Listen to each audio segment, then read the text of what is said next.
Make plays on 3. 1, 2, 3, make plays. Where the winless Detroit Lions get set to host their division rivals, the Minnesota Vikings, as Marty Mornhinweg is still in search of his first victory.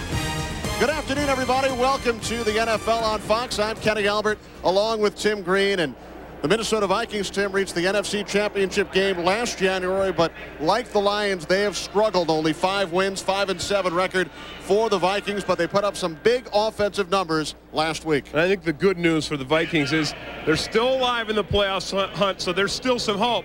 And the other good news is the reason why they were 5-7 is their offense really wasn't complete. And last week, against their opponent Tennessee, they looked outstanding. Todd Bouman, his first NFL start, he threw for 4 touchdowns and over 300 yards.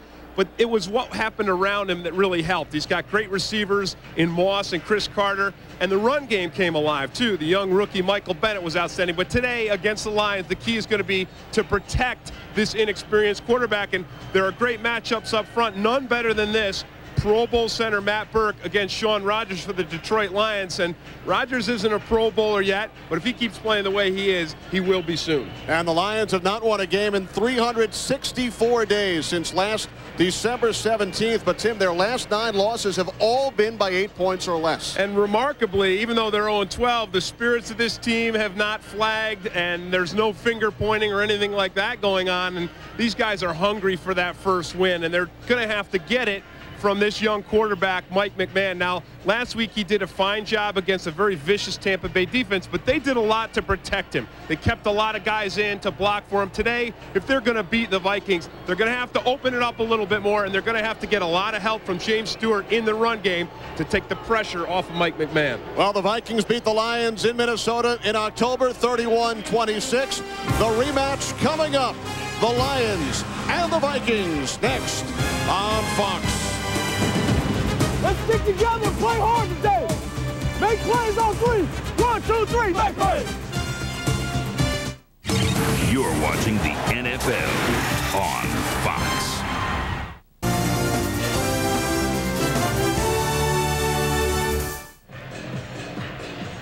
Back in Pontiac, moments away from the opening kickoff. Lions 0-12, Vikings 5-7.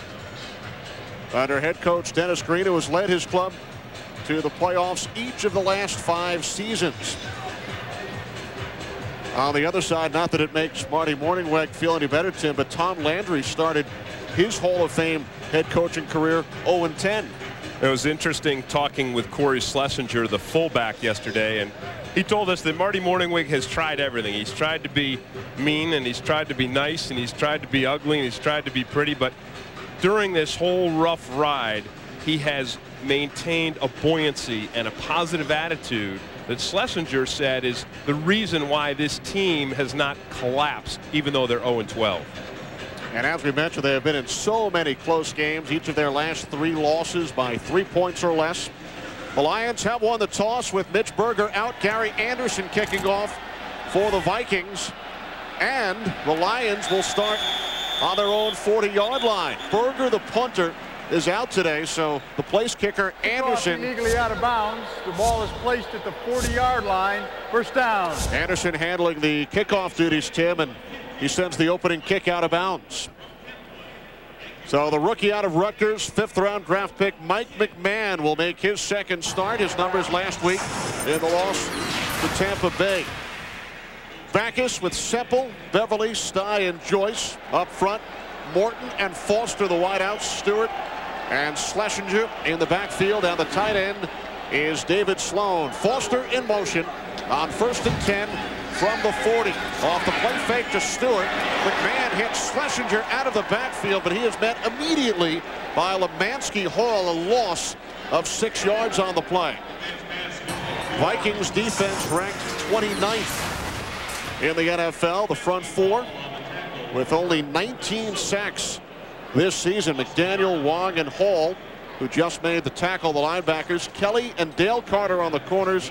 Tyrone Carter and Robert Griffith, the hard-hitting safety for the Vikings. 2nd and 16 from the 34. 3 wide receivers set for the Lions. And the handoff to the fullback, Corey Schlesinger, and he's bottled up. No gain on the play. Chris Hovan in on the stop along with Lemansky Hall. And that's a good job by the Vikings defensive line. Now, this defense has given up a lot of ground yardage all season long. But on this play here, a draw where everyone's expecting a pass, you know, they controlled the lanes, they closed everything down, they had control of the line of scrimmage.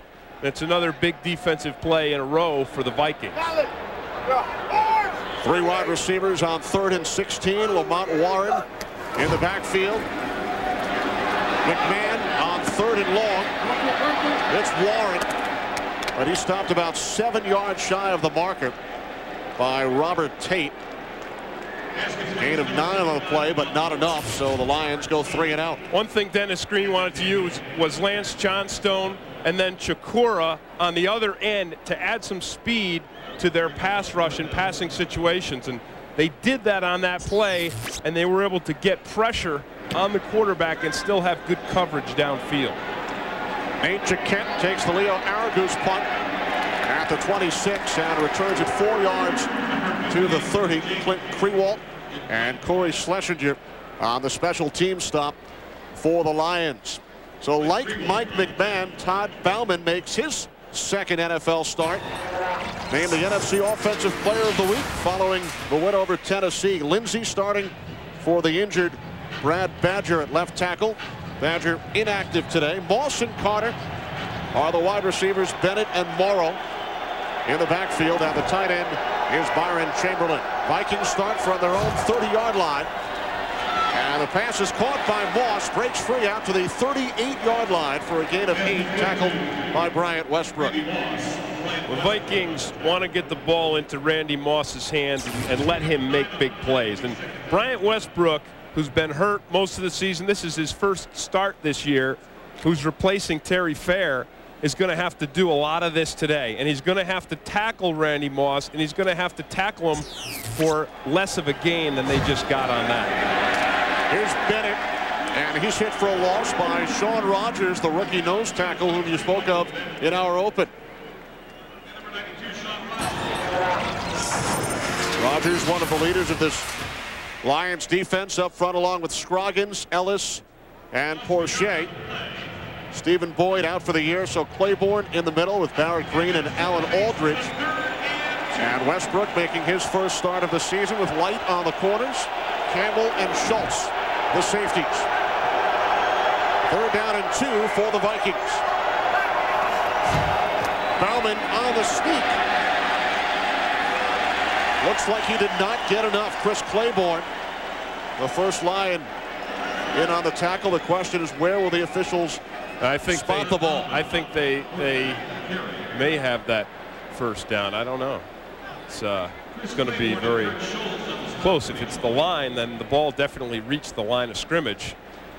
It was interesting that the Lions defense was in a cover 2. They had both safeties back.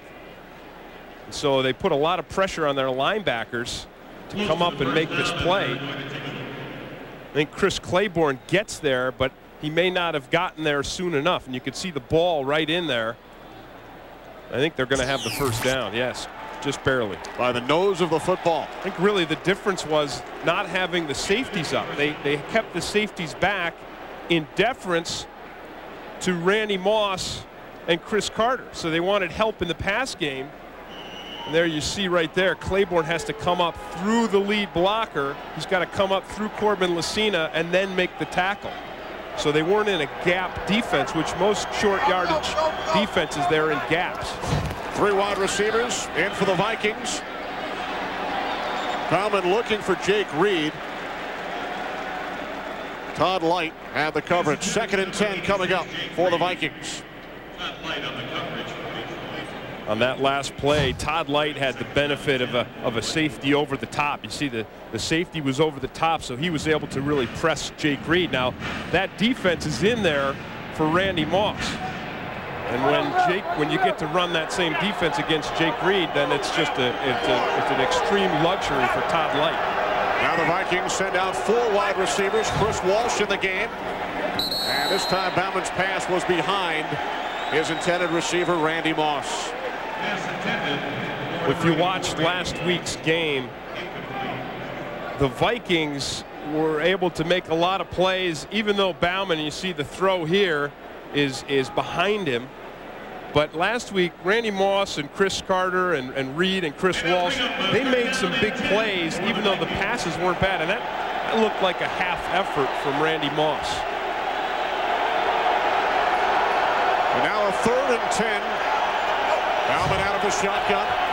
3 wide receivers. Bauman takes off, has to cross midfield, and he's hit about 2 yards shy, lost the football.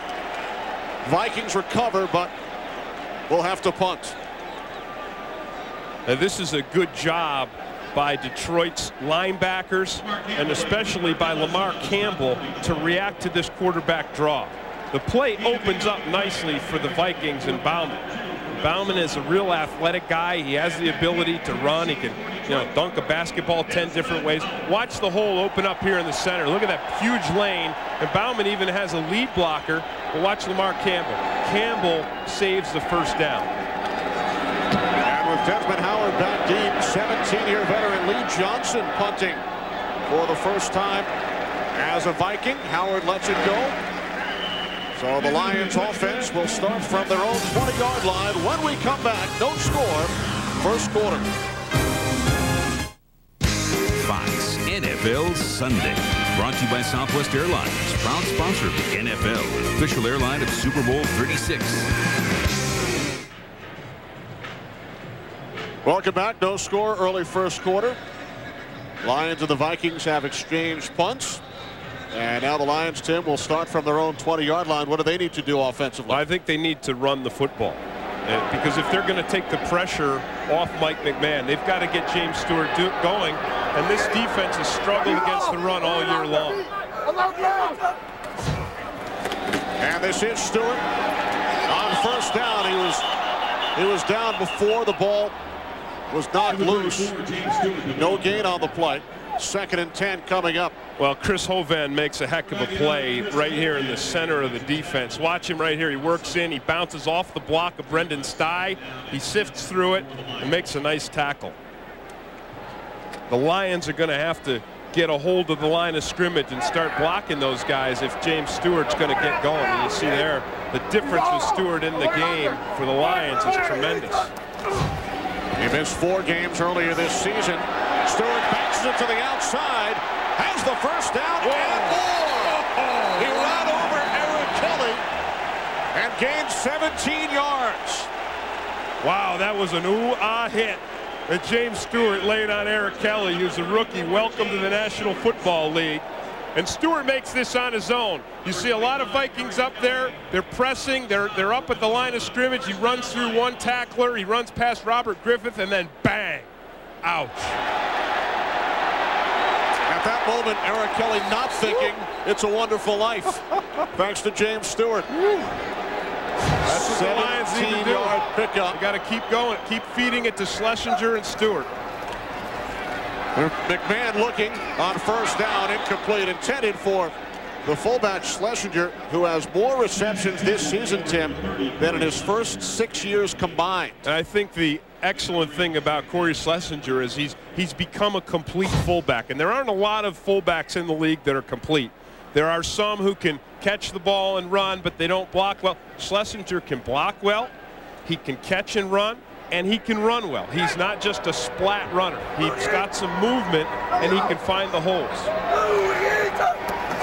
2nd and 10 from the 37, and this time it's Chris Hovan again coming in to make the tackle on James Stewart. This Chris Hovan is a guy who models himself after John Randall, and Randall was his mentor, and he tried to emulate Randall in everything he did, and he's doing it right now. Chris Hovan is starting to take over the line of scrimmage almost single-handedly, and the Lions are going to have to do something to address him specifically if they're going to continue to succeed in the run game, or not succeed. 3rd down and 12 from the 34. McMahon under pressure, and he is taken down, wrapped up by Patrick Chikura, the rookie 5th-round draft pick out of Wyoming. Well, you can see that blitz coming, and Chikura is in a stunt. He's standing up. Watch Chikura here, and there's a stunt between he and Lance Johnstone, and there's Eric Kelly coming, and Chikura does a nice job of continuing to use his speed to get by the blocker and sack the young quarterback. Second sack of the season for Chikura, so 1 5th-round draft pick sacks another. And now Aragus punting for the second time. Taken by Jaquette at the 27. Looking to turn the corner. Then reverses. And winds up losing 6 yards on the return. Excellent discipline by the Lions coverage guys to stop him. Chidi Iwuma with the tackle on special teams, forcing the 6-yard loss, so the Vikings will start from their own 21. And Iwuma has to go out and play in the dime defense because of the injuries that they've had. They're getting to the depths of their roster against the 3 wide receiver formation that you see there from the Vikings. And on first down, the handoff to Bennett, and he picks up the first down to the 35-yard line, a gain of 14 as we check in with James Brown in Los Angeles. Hey, Kenny and Tim, you know Indianapolis trying to snap a 5-game losing streak. Running back Dominique Rhodes, 11 yards to pay dirt. Colts on top 7-0. Chicago driving inside the 10. We'll bring you an update on that one as soon as there's a score. Back to Kenny Albert and our guy Tim Green. Thanks, JB. Hey, I know where 6 of those JB dolls went, but I don't know who bought the other 4. My kids got 6.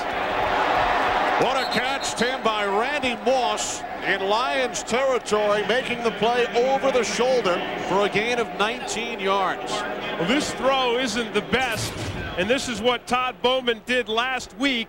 And Bauman had some inaccurate throws, but Randy Moss compensated, and you're going to see it right here. Moss gets between the coverage, and he just pulls up, he jumps up, he has to come back.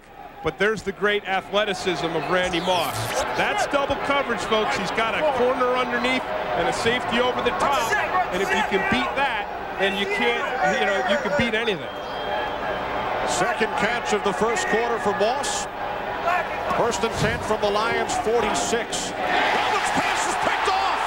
Intercepted by Todd Light. And Light will take it all the way.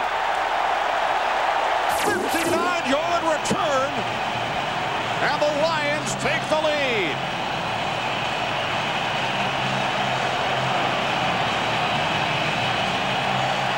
Kenny, this is exactly what Eric Allen was talking about on our pregame show.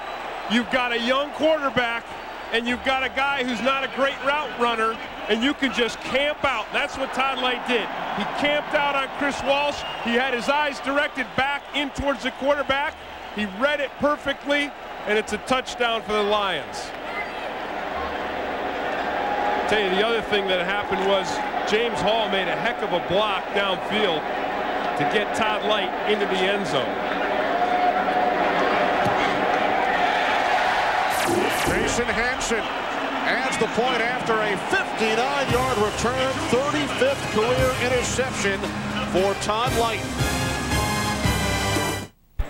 This ball is supposed to go to Walsh right here, but Todd Light's got coverage, and he drops the coverage. Watch him. He drops it, he comes off, and he makes the interception because he's reading the young quarterback. Look at his eyes. Look at his eyes right there. He just drops Chris Carter. He's looking back to the inside. Just what, Howie Long was talking about in the pregame show. That's exactly what you can do when you have an inexperienced quarterback. His eyes never leave the receiver that he wants to throw to. Light's second interception against the Vikings this season. Minnesota will start from their own 20 when we return, trailing the Lions here in Pontiac 7-0. Brought to you by Bud Light. For the great taste that won't fill you up and never let you down, make it a Bud Light. By K Jewelers. This holiday season, shop K Jewelers. Every kiss begins with K. By Norelco. For an unexpectedly close shave guaranteed. Put it to the test. And by Volkswagen. On the road of life, there are passengers and there are drivers. I think this interception is worth seeing again. Watch Todd Light and watch his head. As soon as Carter breaks, look where he's looking. He never goes with Carter. He immediately moves back to this receiver, and it's a great read by Todd Light. Vikings go back to work from their own 20-yard line. Bennett out across the 25 to the 26, a gain of 6. Barrett Green made the tackle. And Barrett Green, I think we've seen a couple of these already. One was two plays in a row are successful for Barrett Green, and they're draw plays. I think it's the perfect complement for this Minnesota Vikings offense, because you know they're a threat in the passing attack. Despite the interception for the touchdown, they still got Moss, they still got Carter, and the perfect complement is Barrett Green and the draw. There it is again.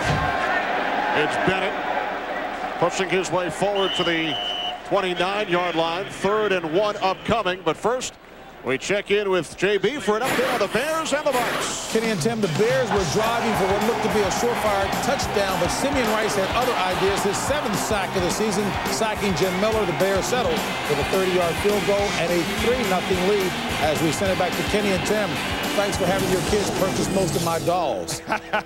Well, they wanted it of their own accord because, after you left that voice message on my machine last week, they were pretty pumped up. I know I told you that already, but you are a hero in the Green household. Did you actually pay for them? Yeah, are you kidding? Of course. They're collector's items. They're sold out. There's plenty of Terry and Howie dolls left, but JB's are sold out. I was saying Barrett Green, and I meant Michael Bennett. Did I say that before? I meant Michael Bennett on the draw play, and we've seen it a couple times. I think we'll continue to see it and try to take the pressure off the young quarterback, Todd Bowman. Vikings called timeout. We'll be right back. 4:40 remaining, first quarter. Lions, as a result of the defensive touchdown, 59-yard interception return by Todd Light, leading the Vikings 7-0. 3rd and 1 for Minnesota from their own 29-yard line. 4 wide receivers as the Vikings spread the field. The handoff to Travis Prentice.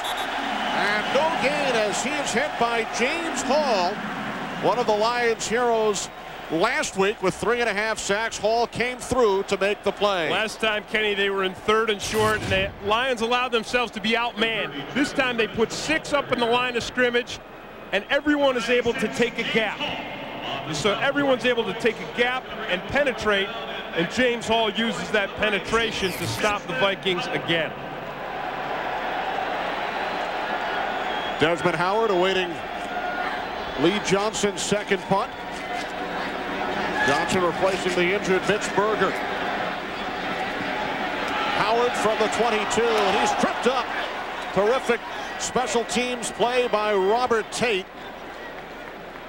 The return by Howard, only 4 yards. Well, coming up next in the second part of our doubleheader, Brett Favre and the Packers look to stay on top of the NFC Central as they take on Steve McNair and the Titans. Some of you will see the Eagles and the Redskins. A full day of NFL action continues next on Fox. Favre is having an awesome year. Look at that, 25 touchdown passes, leads the NFL. And then they've got Amon Green. It's a complete offense. And Marty Morningwig, who coached Brett Favre, told us yesterday that there are elements of this guy that remind him of the great number 4. From the 26-yard line, James Stewart up the middle for a gain of 8 to the 34. Robert Griffith brought him down. Wow, the Lions do a really nice job of blocking on this play. Watch this hole open up right here on this side. Look at that. Look at that hole. There's plenty of good blocking. And there you see Schlesinger with a great lead block. And this is what James Stewart can do as long as he's got a little daylight to do it in. They're going to force the Vikings to come up and play 8 men on the line of scrimmage. Penalty markers on 2nd and 2. As the pass is caught by Stewart out of the backfield. James Stewart looks like he's hurt. Levansky Hall hit him quick, and he hit him hard.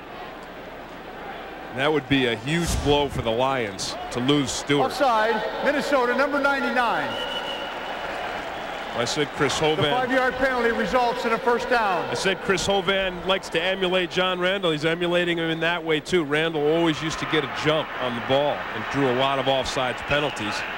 But there you see James Stewart, who's already got a hurt ankle, and that would crush the Lions.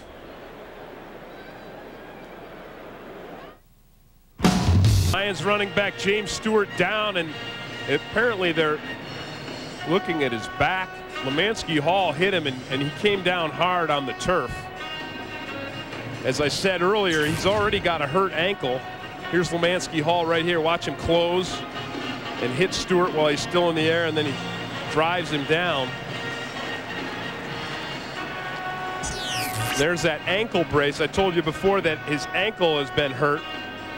And even with that brace on, when James Stewart has been in the game, the Lions, as we saw from the numbers earlier, have been significantly better on the ground. He's averaged 4.9 yards a carry. So if they were to lose him today, that puts even more pressure on Mike McMahon. The Lions have been ravaged by injuries on both sides of the ball this season. They have 8 players on injured reserve. They've already lost their top 2 receivers, Herman Moore and Jermaine Crowell. And now James Stewart hobbling to the Lions sidelines, replaced by Lamont Warren. Foster in motion, 1st and 10 from the 39-yard line. Off the play fake, McMahon looking downfield, can't find anyone, rolls to his left and slides out to the 42-yard line. For a gain of 2, perhaps 3 yards on the play. Yeah, this is a lot of excitement for 2 yards. And you see Mike McMahon with a little half roll, and the Vikings doing a nice job again with the pressure, and that's Lance Johnstone who flushed him. And you know, here's where Mike McMahon is not like a Favre or a McNabb or a Brunell. He's got speed to run, but he doesn't have great running instinct. So when he gets downfield, he doesn't make the move, he just slides. On 2nd and 8, a fumble, and it's scooped up by the Vikings. Tyrone Carter into the end zone for the touchdown. 47-yard return after the fumble by Avion Kason, the rookie, carrying the ball for only the 2nd time this season. He coughed it up, and it's returned into the end zone by Tyrone Carter. And Lemansky Hall, the guy who knocked James Stewart out of the game, is the guy who knocks the ball out of Kason's hands. Watch Lemansky Hall right here, and he just slaps that ball, and Kason's carrying it like a loaf of bread, and that thing just pops out of there. And this has killed the Lions. And you talk about them keeping their spirits up and being buoyant. They have turned the ball over so many times this year that it's disgusting. So Kason, the rookie out of Western Illinois, fumbles. It's returned by Carter, the 2nd defensive touchdown of the game. Tyrone Carter comes up with the fumble and runs it in, but there's Lemansky Hall stripping Kason of the ball. And then watch Carter. This is a nice job of Carter, and then you see a defense react. And that's an important thing, because when you get a turnover, you need guys to turn, to run downfield, to make blocks, and that's what all the Vikings defenders do. That's good team spirit and good discipline on a turnover. And for Tyrone Carter, his first National Football League touchdown, as Kason, who was filling in for the injured James Stewart, coughed it up on only his 2nd NFL carry. Here's Desmond Howard, took it at the 15. 14-yard return out to the 29-yard line as we check in once again with James Brown. Jamie? Take a look. Tampa Bay Bucks had great field position, going deep here. Brad Johnson pumping, going deep in the direction of Keyshawn Johnson. Picked off by the Bears. That nullified that drive. Obviously still just a 3-0 lead by the Bears. Back to Kenny and Tim. Thanks, JB. So Tony Parrish coming up with the interception for Chicago.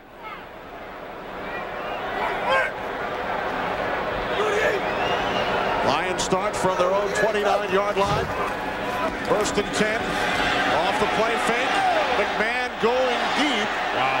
And he overthrows the intended receiver, Scotty Anderson. Yeah, a little overzealous on the pass here.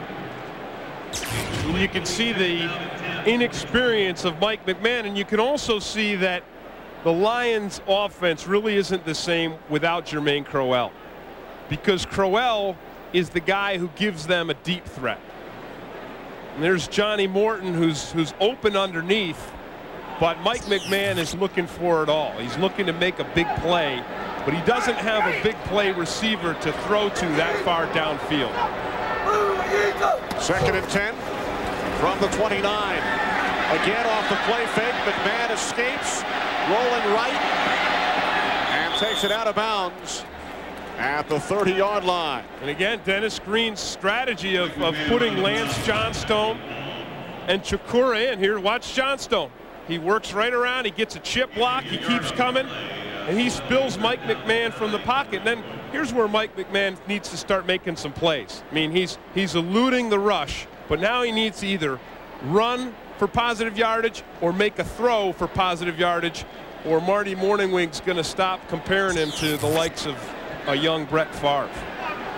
Morningwig, the former quarterbacks coach in Green Bay, worked with Favre, also worked with Jeff Garcia. That was a San Francisco. Move. Now he's got a free play. Now chuck it downfield.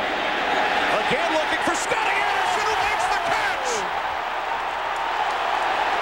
Anderson taken down at the 1, a 69-yard pass play. What did I say about Jermaine Crowell? I don't know. I meant Scotty Anderson. What a great job. First he draws him off sides, and then he just heaves it downfield.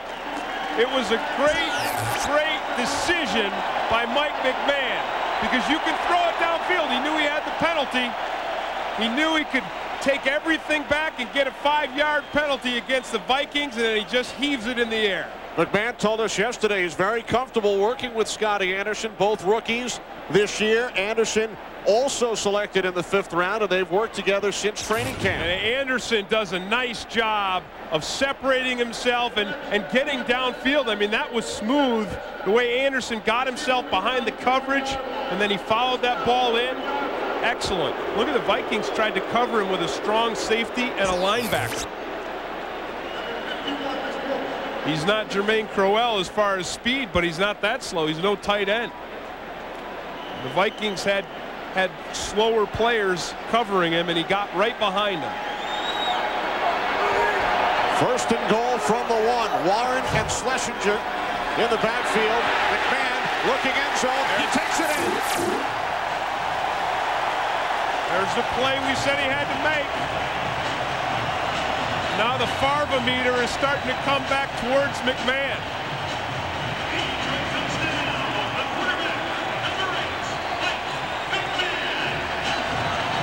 Look at that smile. Oh, that's one of the best things about this game, isn't it?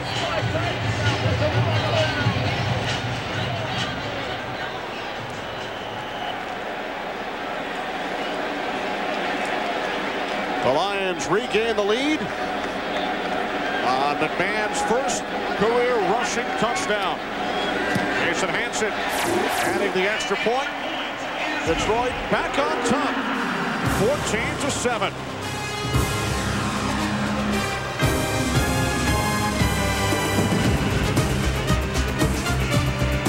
Well, the key play, the 69-yard pass from Mike McMahon to Scotty Anderson, setting up McMahon's 1-yard touchdown run. And it was a super play by McMahon on both counts. Drew the defense offside, had a free play, threw it all the way downfield. Scotty Anderson wasn't able to get into the end zone. Look at this here. He knows he could throw it up for grabs. And the only guy there to grab it is Anderson. What a nice deep ball. And Anderson gets pulled up short, but then McMahon does what he needs to do on the rollout and just runs it in himself.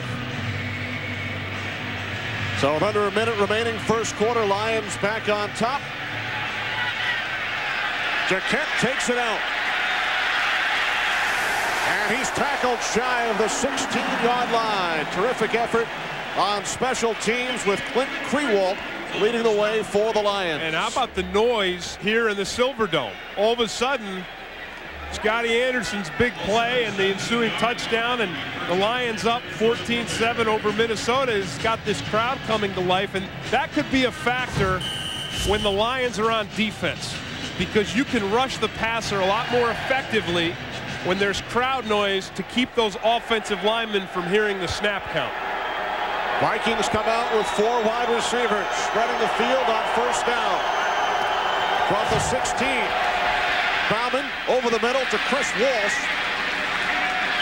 Out to the 27-yard line. Barrett Green made the tackle, a gain of 11.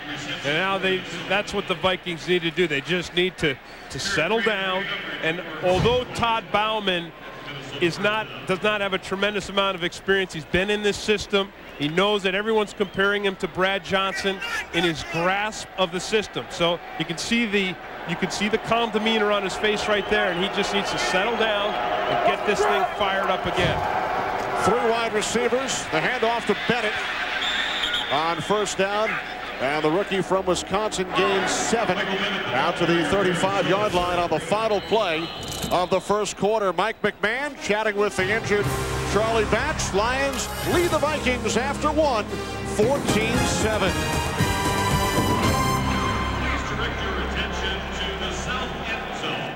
The Lions lead. Yes, the Lions lead the Vikings 14-7 after 1 quarter. Big play is the story. Yeah, big plays. 2 defensive touchdowns, 1 by each team so far, and then a spectacular play by the rookie quarterback Mike McMahon to the rookie wide receiver Scotty Anderson, and then McMahon runs it in. Now you got another inexperienced quarterback in Todd Bauman. Let's see what he can do with this potentially high-powered Vikings offense. 2nd and 3. Bauman's pass deflected off the fingertips of Randy Moss as we check in with James Brown.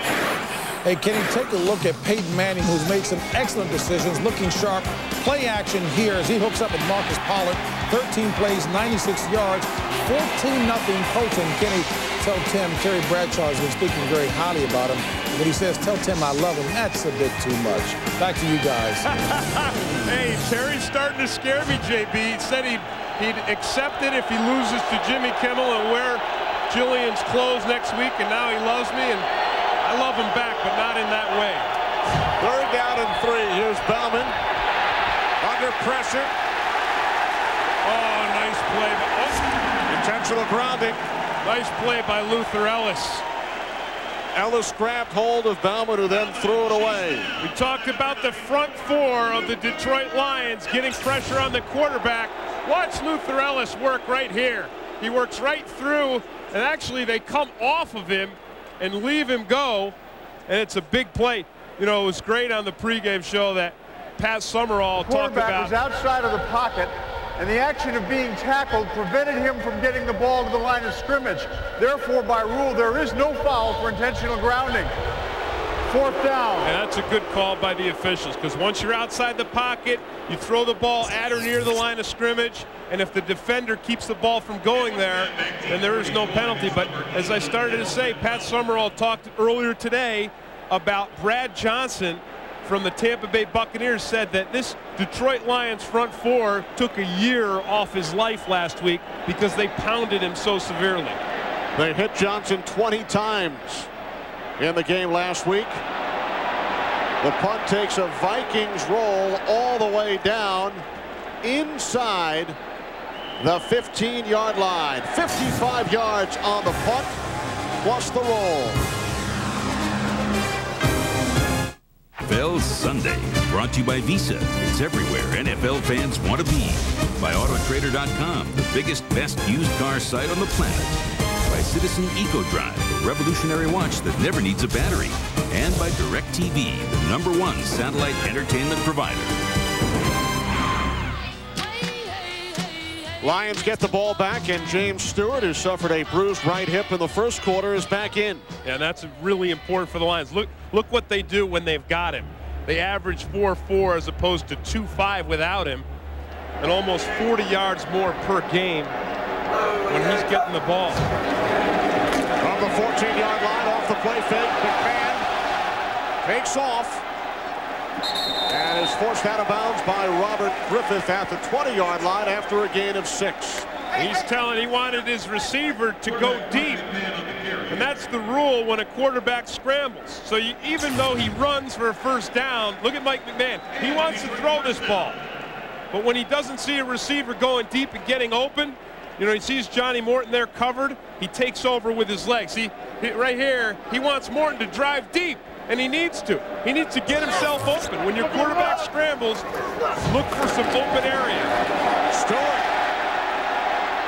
Tackled by Griffith after a gain of 9. We talked about the importance of James Stewart. Look what he's done so far today. Not only the run we just saw, but this run here. Watch him punish Eric Kelly. Wham! Look out. James Stewart in the game. Nice hole there. Runs through again. So with James Stewart, this Lions offense has got some bite. Stewart today averaging over 6 yards per carry. Second down and 1 for the Lions, who lead 14-7.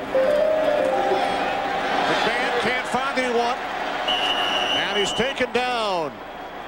Stalin Colonnay, along with Talan Sawyer and Winfield Garnett, in on the sack of Mike McMahon. Yeah, Vikings front four do a really nice job of not only putting pressure, but the contain is the key. You see this here? The end drives up deep, and he keeps Mike McMahon contained. And then everyone's able to rally to him. And that's the key. If you've got a quarterback that has the ability to move around, then you've got to get upfield. And Stalin Colonnay did just that.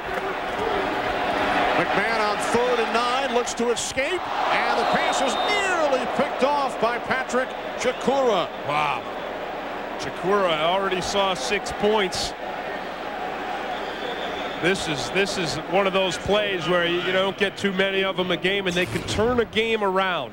They come with the blitz. It's a zone blitz. You're going to see Lance Johnstone backs out. Here comes the blitzing safety. So McMahon's on the scramble. He's getting pulled down, and he puts that thing right in to Chikura's hands.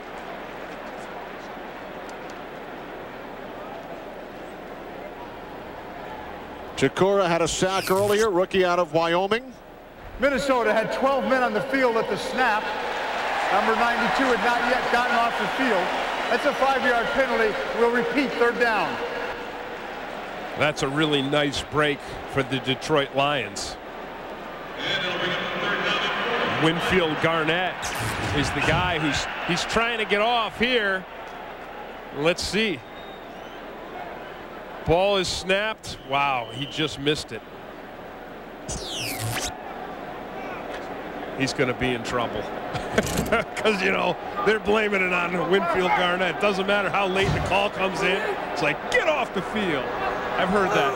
I've heard that call from time to time. So another 3rd down opportunity. And what a grab by Johnny Morton, who went up to make the catch for a gain of 12 and a 1st down. This is really a nice catch by Johnny Morton. Looks like the day off Wednesday did him good. Marty Morningwig was worried about him, thought he was losing his focus, said take Wednesday off, get refocused. He came back sharp, and look at this. This is really nice. He takes a pounding from Eric Kelly, but he hangs on. So Morton needed a bit of a mental break as well as a physical one. McMahon steps up on 1st down and picks up another Lions 1st down out at midfield, a gain of 13 yards. There's a balance that a quarterback has to reach if he's going to be a big play guy, between not making mistakes and making big plays. Because when Mike McMahon threw the ball right into Chikura's hands a few minutes ago, that was a mistake. He tried to make a big play, but he went over the line. On this one here, he pulls it down and he tries to make a big play, and it's a safe play. And it was a big play. 1st and 10 for the Lions from their own 49. Off the play fake to Stewart. McMahon under pressure, and he throws it away. That's a smart play. That's a nice step in the progression of becoming an excellent quarterback. It's smart because there's pressure on him. He's got no one to throw to, so instead of taking a sack, instead of trying to force it back across the field and getting an interception, he just says, zoop, I'm getting rid of it, live to fight another day. That's a veteran move by a rookie quarterback. McMahon in his 2nd start He's played in 5 other games as the Lions look to work him into the lineup.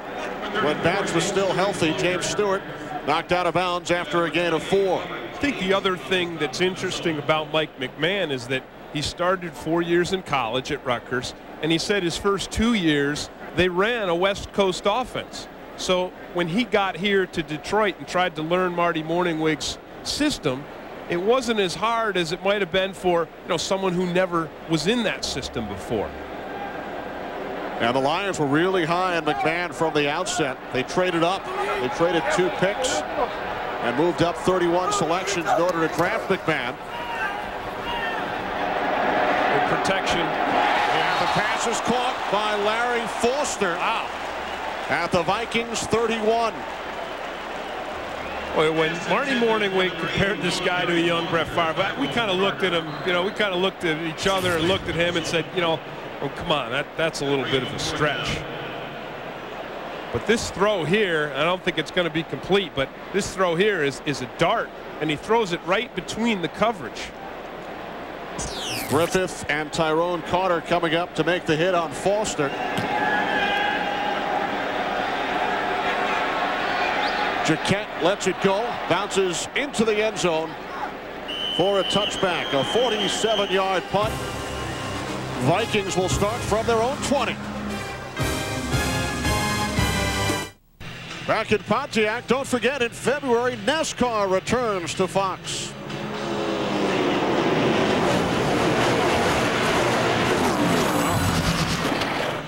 Pretty good effect. I mean, you're sitting around in February after the Super Bowl. If you want to see a sport that's fast with great strategy, I mean, if you like football, I think you'll like NASCAR. I think even if you've never seen it before, you'll like it. Oh, there's another pick. Chris Claiborne with the interception off the deflection. The second Vikings turnover. And the second interception for Claiborne this season. This is just a terrible decision by Todd Bauman. He puts this ball right into Barrett Green's hands, and then Barrett Green can't hang on, but Claiborne can't. Look at that. And there he is right there. There's the coverage. There's the underneath part of the zone. And it's almost easy for Barrett Green. That is a critical mistake by Todd Bauman. I think that may come from looking away. Before he threw an interception because he stared his receiver down. Sometimes if you look away, when you look back, you don't see the zone, and then you throw it into the underneath coverage. And to the tight end, David Sloan. Gain of 7 down to the Vikings 23. As we check in once again with James Brown. Kenny and Tim, take a look at Jim Miller under pressure here by Marcus Jones. Throws a wet ball that flutters. Donnie Abraham picks off a franchise record 30th pick. Martin Gramatica bangs home a 25-yarder. And fellas, he did not celebrate like his brother Bill Gramatica did yesterday.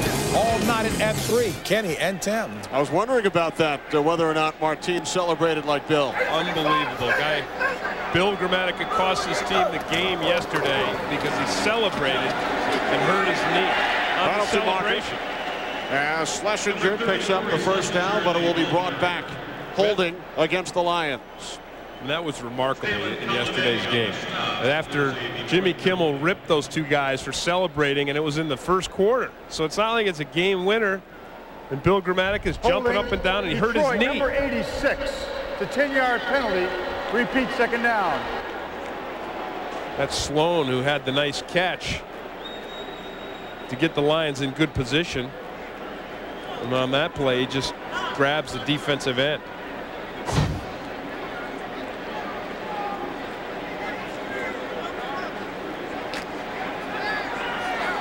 Line of scrimmage now, the Vikings 33-yard line, second down and 13. Lamont Warren the lone back. Lions spread the field with 4 wideouts. McMahon steps up, pump fakes, can't find anyone, and takes it out of bounds at the 26-yard line after a gain of 7. One of the things Mike McMahon is doing as he works down the field, as James Stewart's running it, McMahon's making good decisions, is they're keeping the ball away from the Vikings offense. And despite the fact that they're down by 7 points, the Vikings offense still has the potential to come back and knock you right between the eyes. Look at that. Time of possession is huge in favor of the Lions, and that means you're not giving Randy Moss a chance to run downfield, or Chris Carter a chance to run downfield, or Michael Bennett to gash you with a draw play. 3rd and 6. McMahon looking for Scotty Anderson. Robert Tate on the coverage. Boy, this is nice pressure again by the Vikings defense. And again, Mike McMahon makes a good decision, because look, here they come, and there's Chikura again, and McMahon just throws this one away. So they stay in field goal range instead of taking the sack, which he did last week in Tampa Bay. Maybe that costed them the game last week. This week, so he's really making great progress. A 44-yard attempt for Hansen. Aragoose is the holder. Good snap, good placement, and Hansen's kick is good. The Lions have matched their biggest lead of the season. They led the 49ers by 10 points. They now lead the Vikings by 10. Saturn is working too far. And officials timeout here in Pontiac to repair some of the turf in the end zone. It's kind of like you know, that game up in New England when they had to sweep away the snow with a little plow. This up in the dome, you need a little glue. I think, Kenny, a lot of people had the feeling that the Lions were going to get off the snide this week against the Vikings. I saw Bo Schembechler earlier in the week in New York City. He told me that he had a feeling. He said he's going to be watching the game today. He still lives in Michigan. He said that he had a feeling this was going to be it. And of course, Terry Bradshaw on the pregame show, he picked the Lions. That was one of his picks against in his battle against Jimmy Kimmel. Did he pick the Lions only because Jimmy took the Vikings? No, because they had some of the same picks, but that was one where Terry said today was going to be the day. It's interesting. A lot of people, Bo Schembechler, Terry Bradshaw, thought that this was going to be the time for the Lions to get off the snide. And they lead by 10 as Jaquette takes a knee in the end zone. Vikings will start from their own 20-yard line with just under 9 minutes remaining in the second quarter. Coming up on Saturday, kick off your NFL weekend a day early with a Fox NFL special as the Eagles take on the 49ers. Two teams probably headed towards the postseason. Coverage begins Saturday at the special time of 4:30 Eastern, 1:30 Pacific. You talk about the West Coast offense and what quarterbacks aspire to be. Two great ones, Jeff Garcia, Donovan McNabb. That's going to be a great football game. On first down, Bennett is met in the backfield by Shaun Rogers. We talked about the matchup between Matt Burke and Rogers, but on this play, they try to trap Rogers. Matt Burke doesn't block him. Lucina tries to, and he just blows them both up. I mean, he almost tackles Lucina. He does. He ends up tackling Lucina and the runner at the same time. This guy is so powerful, and he just does such a great job. He's got great quickness. I've not seen a team able to single block him so far this season. They usually have to use two to slow him down. 4 wideouts on 2nd and 13. Bauman dumps it off to Doug Chapman out of the backfield.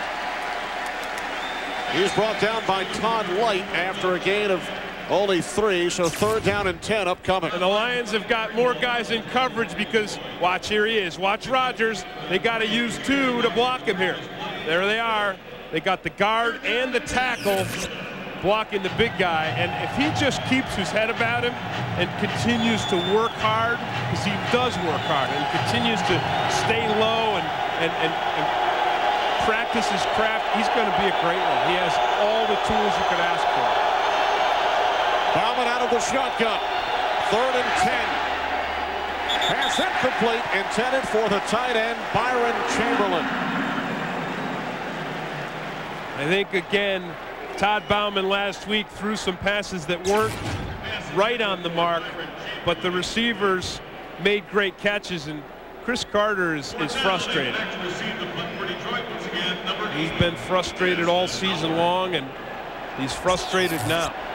He's not had a catch so far this game. I think they need to get the ball to him.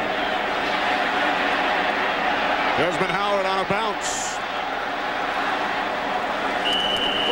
53-yard punt, 8 yards on the return. Lions with a 10-point lead.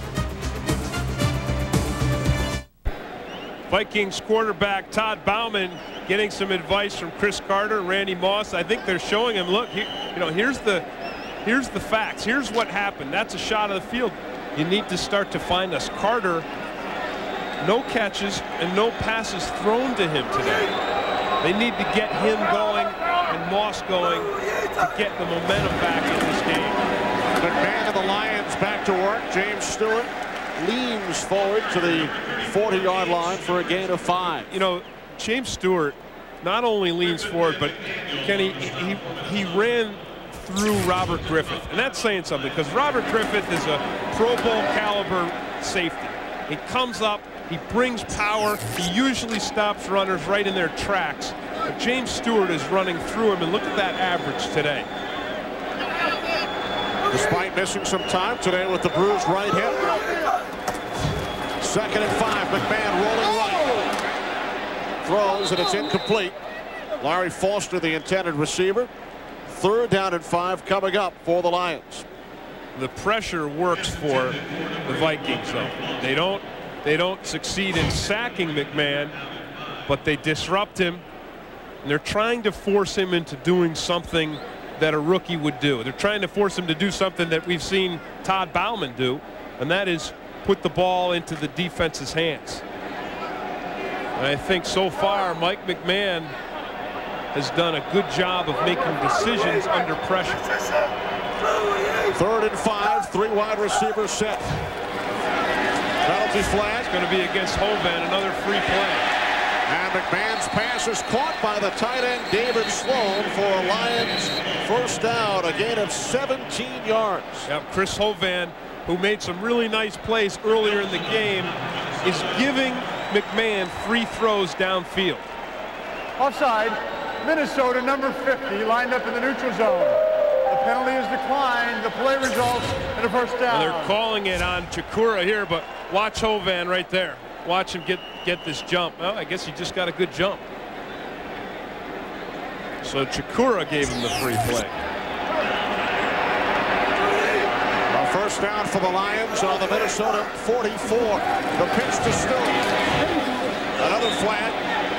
And Stewart is brought down by Fred Robbins. This time it's against the Lions. What you're seeing from the Vikings defensively is they're starting to bring pressure. They're starting to blitz, and they're starting to penetrate. Holding Detroit, number 36. 10-yard penalty, repeat, 1st down. Stephen Trail, backup tight end, a guilty Lion. And I think you're going to hold and you're going to get those penalties when you're facing a defense that's aggressively coming upfield, and you see the pressure that Mike McMahon has been under. Sacked twice, hit 3 times, hurried 10 times, and they've blitzed him 9 times. So the Vikings are really coming after McMahon. He's only thrown the ball 12 times. McMahon rolling right on 1st and 20. McMahon airing it out. Incomplete. Johnny Morton, the intended receiver. I got to tell you, Winfield Garnett puts the wood to Mike McMahon, and I think that if this is a more famous quarterback, this is something they may call, because there's the throw and there's the hit. And I just am predicting that if that were a Brett Favre or one of the great ones, one of the old timers, that's a flag. Double standard, perhaps? Yeah, well, that's what you got. You have to earn that right in the National Football League. More penalty markers. That's Johnny Morton with a false start. So that's going to be the second penalty in this set of downs here for Morningwig's team. Or maybe against Lance Sawyer. I saw both guys move.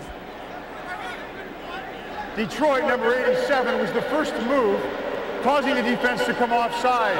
Well, the thing about that is they couldn't Detroit, have caused Lance Sawyer to come offside because Sawyer was looking back to the inside.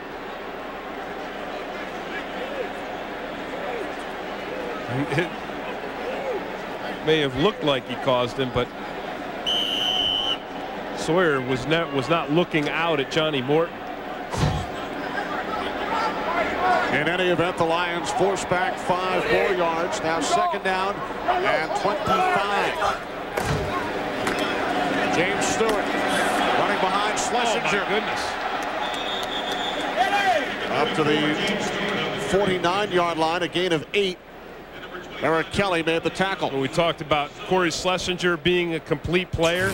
Boy, he does this blocking so well. Watch him here. Watch him hammer Lemansky Hall. Wham! I mean, he just puts Lemansky Hall into the turf. That's a beautiful block. And Lemansky Hall has made some big plays today. Saw him knock James Stewart out temporarily, and then we saw him strip the ball from Kason, which ended up in a Vikings only touchdown. Both teams with a defensive touchdown today. How about that instant scoring? Look at Atlanta coming back. McMahon in trouble, escapes from Tyrone Carter, dumps it off to Schlesinger. Penalty flag on the field as Schlesinger is tackled about 8 yards shy of the marker by Kylie Wong, but it will be brought back once again. Another Lions penalty. I think it's going to be holding against Stocker McDougal, the young right tackle.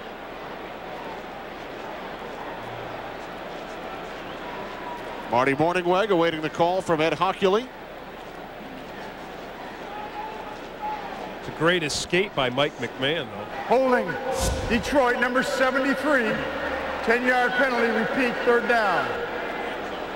Third Lions penalty of this drive. Yeah, here, watch the escape, and then there's Stocker McDougal, and there's the grab right there on Lance Sawyer. But look at McMahon, you know, dodging out of that blitz. It's another nice play by the rookie quarterback.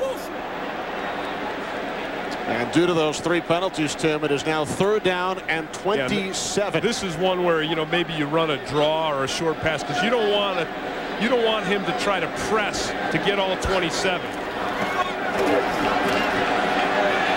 McMahon looking downfield, and he's taken down. Patrick Chikura with the first hit, and then Lance Sawyer finished him off. Boy, Chikura is just giving the Lions offensive line fits. Watch Chikura here. Watch him come up here on the outside. He actually was on the inside. Just works right through his block. And he has had a big day knocking Mike McMahon around. So on fourth down and 37, the Aragoose punt is taken by Jaquette at the 27-yard line. Nate Jaquette into Lions territory. A 22-yard return following the 43-yard punt by Aragoose, setting up terrific field position for the Vikings offense. Well, Fox Tuesday, the day gets shorter and the stakes get higher. The most exciting new show of the year kicks it up another notch. It's an all-new 24, Tuesday at 9, 8 Central, right here on Fox. You saw the Lions number 24, Todd Light, who scored the game's first touchdown. Now Bauman on first down, airing it out, looking for Randy Moss, and he's wrapped up by Todd Light, penalty marker on the play. The Lions have committed the most. That may be an offensive pass interference. This could be against the offense. Lions have committed the most defensive pass interference penalties this year. There's no doubt Randy Moss pushed off. Dennis Green is going to be hot because he was complaining this week about Randy Moss not drawing interference penalties. Minnesota, number 84, 10-yard penalty, repeat, first down. Looked like he shoved Lamar Campbell a bit. He shoved him, but I don't know. That's the kind of call you don't get going your way because you're a controversial figure, and sometimes you have sour words for the officials. Because I got to tell you, I don't know about that. It looked like Campbell, you know, bumps into Moss, and then Moss just kind of tries to fend him off. Usually that's one where they let you play. So Moss, ball for the pass interference.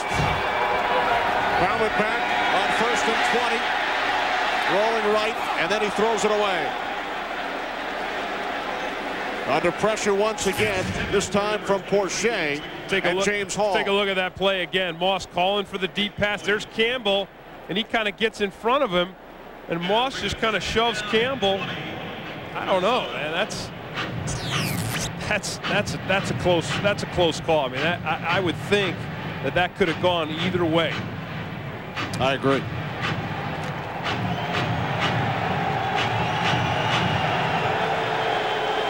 Now 2nd and 20.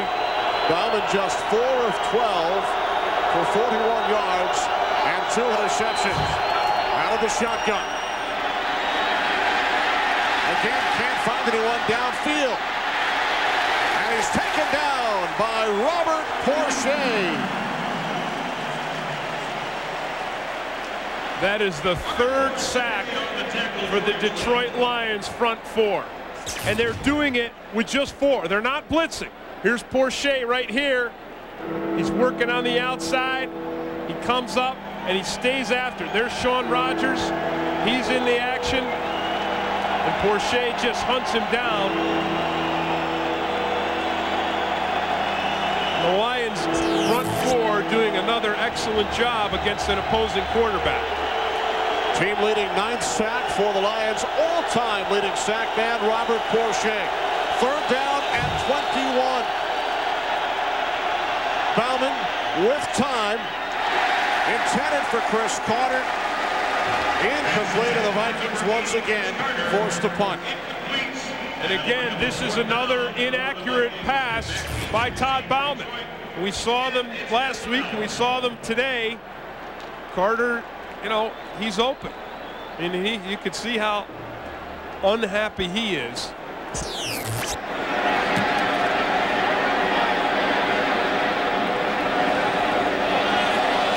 Lee Johnson put a little too much on it. Penalty marker back at the 37-yard line as the officials conference with under 3 minutes remaining in the first half from Pontiac, Michigan. Lions leading the Vikings 17-7. I think the Vikings offense obviously struggling, and you see Randy Moss and you see Chris Carter and you see the frustration.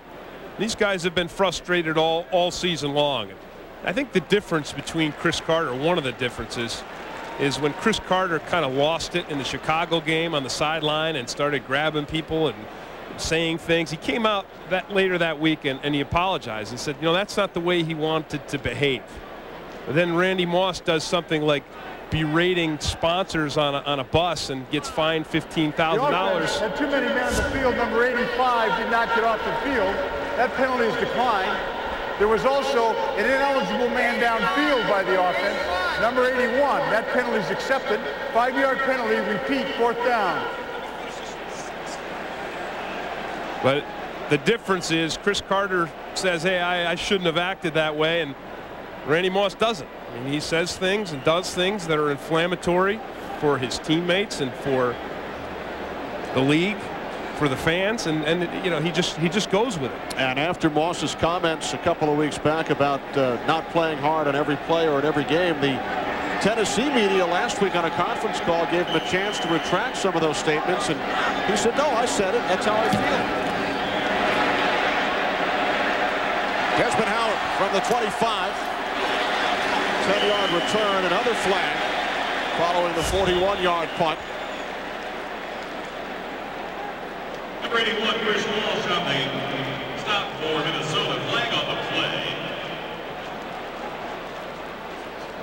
Illegal hands to the face, this time against the Lions.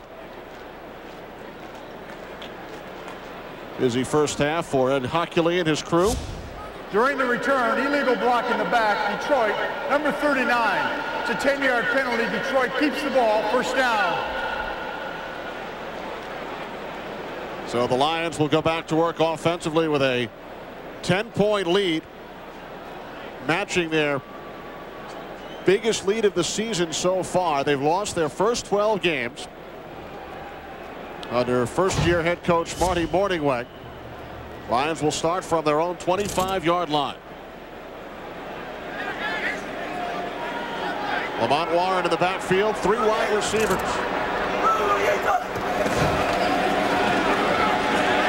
Man takes off and is tackled at the 33-yard line by Carly Wong after a gain of 8. This is just a quarterback draw. Again, this is the run game, and when you've got a guy like Mike McMahon, you can do this. I mean, no offense to Charlie Batch, I think he's a fine quarterback and does a lot of good things, but in this West Coast offense, if you can have a guy that can run as well as throw, it just adds another dimension and increases the likelihood of success in the West Coast. Here's Stewart, bottled up on 2nd and 1 by Chris Holman, loss of a yard on the play. 3rd and 2 upcoming, but first, the 2-minute warning with the Lions leading the Vikings by the score of 17-7. Coming up on the Visa Halftime Report, JB, Terry, Howie, and Chris will have scores and highlights from around the league, and our Fox Sports ticker will bring you up to the second stats. That's all coming up on the Visa Halftime Report. How about JB this morning using anodyne, the word anodyne, and I as an author, I think I pride myself in having a good vocabulary, but I guess I see the difference between Harvard and Syracuse. I was about to say that sounds like one of your words. I didn't know what that meant. Backus on that one, a false start for the rookie left tackle. False start. Number 76 offense, 5-yard penalty. It's still 3rd down. Did you look it up? Let's take out the dictionary. Anodyne? No, he explained it right afterwards. He explained it to Terry. What was Terry's reaction?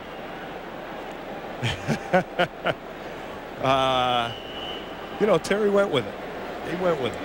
He was talking about the suppository of knowledge that he had. That JB had. Well, no, that Terry had. I think he meant repository, but you never know. Well, here we go. 3rd down and 7. And McMahon's pass is caught by Johnny Morton for a Lions first down out to the 49-yard line, a gain of 20. Well thrown football by the young quarterback. Again, another dart, and he throws it right through the coverage. Johnny Morton again doing a nice job. Finds that Fisher in the zone. McMahon, same play. Morton again, another first down. Same play. Lions have all 3 of their timeouts. Gain of 16 yards as McMahon takes timeout number 1. Tyrone Carter, the Vikings free safety, is shaken up. Kenny, we've talked about Mike McMahon and all the things that he does, and these are Marty Morningweg's qualifications for a quarterback. He says decision making is the key, and that we've seen him do a good job of that today. Don't throw interceptions, hang on to the ball, and take a sack instead of giving a turnover, and then accuracy. Throwing accuracy. And we saw it on that last pass. His accuracy is very nice, and Morningweg contends that's something that you can teach. This right here, though, he says you can't teach playmaking instinct, and he says that's what's right here. That's what's in Mike McMahon's head that cannot be taught. Morningweg says, I'll teach him decision making, I'll teach him accuracy. He's got this.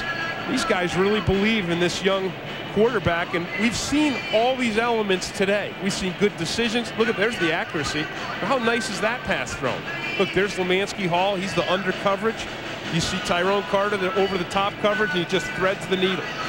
And Morningweg speaks from experience. Not only did he tutor Steve Young and Jeff Garcia and Brett Favre, but he was a quarterback himself at the University of Montana with the Denver Dynamite of the Arena League. And in high school, who taught him in high school? His offensive coordinator was Mike Holmgren. Yeah, I mean, that's great. What a great story. And how about, you saw Mike Holmgren on the pregame. He was a high school teacher, and Mike Sherman. Those were great stories. Butch Davis as well. There he is. Look at that. Oak Grove High School in San Jose. There's Holmgren. There's Marty Morningweg, the quarterback. And I loved listening to everybody. Everybody talked on the pregame show about their high school teachers that meant so much to them. I had a high school teacher, Jack Williams, who's my science teacher and wrestling coach, who actually won the NFL Teacher of the Year award, the first one given. I think that's a great thing that the NFL does to recognize high school teachers, because everyone in and around the game knows the importance of those folks. And speaking of awards, congratulations on your induction this week into the College Football Hall of Fame. Thank you. I appreciate it. In fact, that's where I saw Bo Schembechler, and that's when Schembechler told me that he had the feeling that this was going to be the week the Lions finally got a victory. They lead by 10, and they are on the move from the 35-yard line. James Stewart bounced off one tackler and gains one, perhaps two, down to the Vikings 34. And that time the linebackers, and I think it was Kylie Wong, met James Stewart at the line violently, and that's what you have to do if you're going to stop him. Second down and 9. McMahon rolling to his right, looking downfield, and Larry Foster went up to make the catch, and yes, he landed inbounds, Chris Carter-like. And the thing that makes this play happen, McMahon is able to get outside. And Corey Schlesinger is the guy who gets in there. We talked about his blocking all day. Watch him on Talent Sawyer. Look at this chip. Bam! He knocks another guy on his back. And there, now he's got the corner, and that lets him sprint to the side. And then it's a beautiful catch by Larry Foster. Watch this chip. Look at it. Look at that right there. Whoa! Oh, man. Woo. And Matt Joyce just finishes them off. And he overthrows David Sloan, the tight end, with 53 seconds remaining in the half.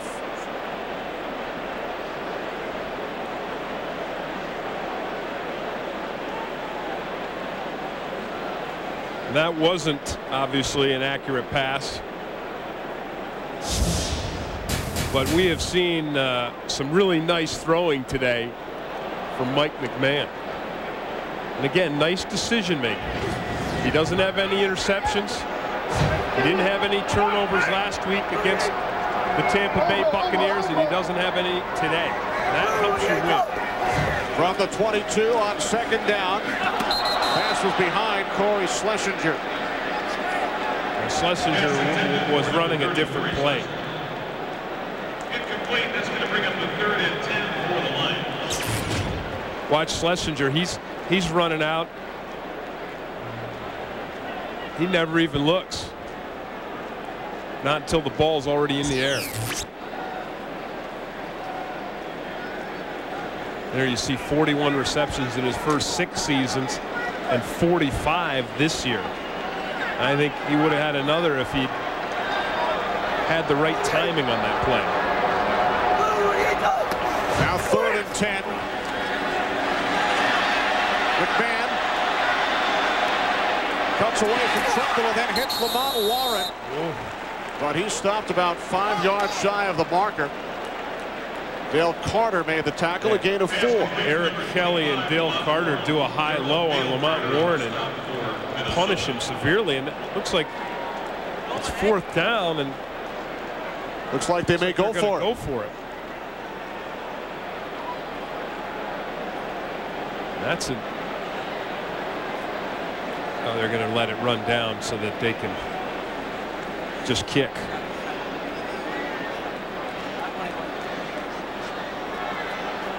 Clock winds all the way down, and then McMahon calls timeout as the Lions send out the field goal unit.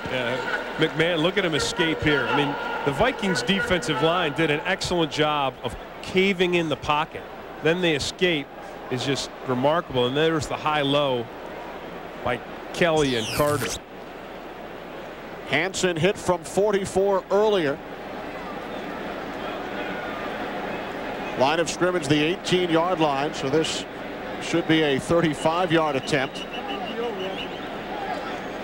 Well, Mike McMahon has been under a lot of pressure, but he has really bought himself a tremendous amount of time with his scrambling ability. Officially 36 yards. Aragoose the holding.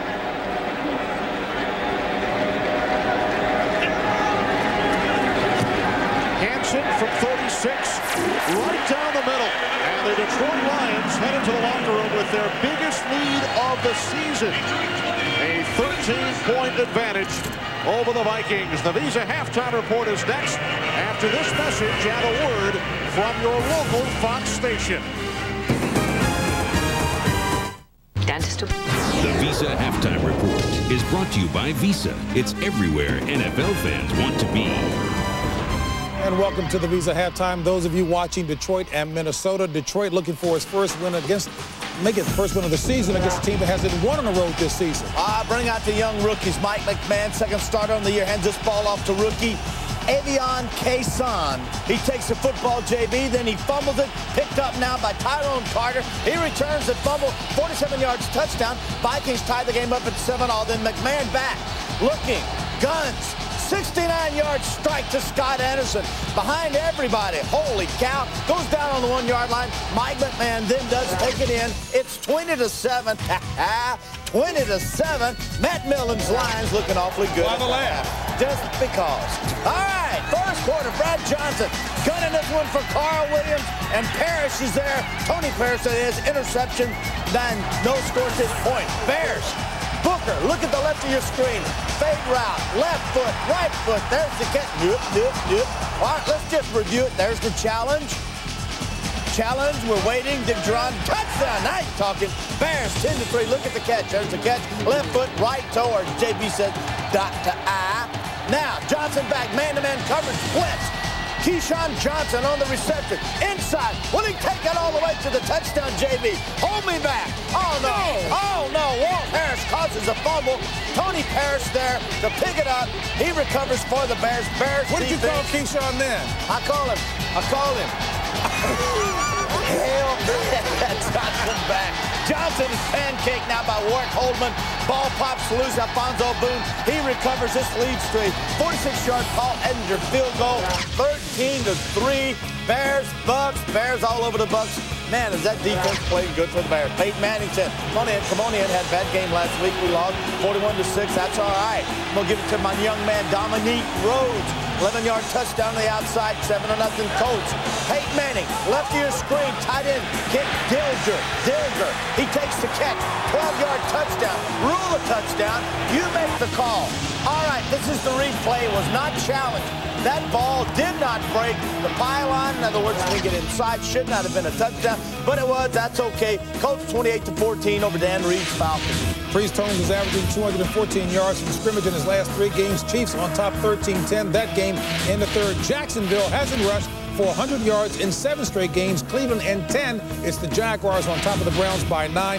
Tom Brady looking to tie the franchise record for best mark by a quarterback after his first 12 starts. They're up by the score of 6-0 there. And the Jets are trailing Chris's Bengals in the third, 7-3. Minnesota 0-5 on the road this year, looking like struggling right now. Yeah, and Todd Bauman, who appeared to be the answer last week, we'll get that straight, JB, don't worry about it. All of a sudden now it's just been awful so far in the first half. The one thing the Vikings were able to do last week was run the football with Michael Bennett, 7 yards per carry. But this week out there, it has just been a total mess. Give the Lions some love here. They've been playing so hard week after week and finally looking like getting the first win. Yeah, give them some love on defense, playing outstanding in the first half. They've been decimated in the secondary, banged up in the defensive line all season long, starting to get a little bit healthy. And this kid McMahon, you can see why Matt Millen and Marty Morningwood really like this guy. He is the prototypical West Coast offense quarterback. Mobile, quick, makes quick decisions, makes things happen on the run, causes fits for secondaries and defensive linemen. I don't think JB, as he tossed it to you, Chris, was quite as anodynamic I'm not sure if he was or not. Was that 2 words? Mike Berger? Mike, can I He use just that? coined the word anodyne. That's a new one. Anodyne Write is it a down. noun. He turned it into 2 words. He turned it into 2 words. Add it to the list, Jamie. You know what? I can take the beating because I did garble it. I did garble it. Visa halftime continues after this anodyne. That was. Visa is proud to celebrate the fans this season. Visa, it's everywhere NFL fans want to be. This is Luther. Here in Motown, the Detroit Lions with the momentum. They lead the Minnesota Vikings at the half by the score of 20-7. We'll return to look at highlights and stats after these messages. Detroit Lions leading the Minnesota Vikings at halftime, 20-7. As we welcome you back, Kenny Albert, along with Tim Green. Lions 2 quarters away from their first victory of the season, and their defense with a strong first half. Well, that's right. Howie Long wanted a little love for the Detroit defense. Well, here comes Howie coming right at you. Lions with this first interception. And Todd Light reads the quarterback's eyes, takes it in for a touchdown. Lions up 7-0 early in this game. And then later when Minnesota starts to get something going, there it is, the second one by Chris Claiborne.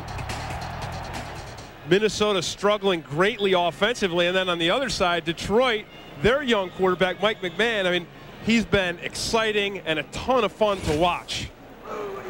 Not only has he done it throwing the ball, but he's done it running the ball. This turnover here by the Minnesota Vikings, their only score. But McMahon has been able to respond. He didn't get flustered by that.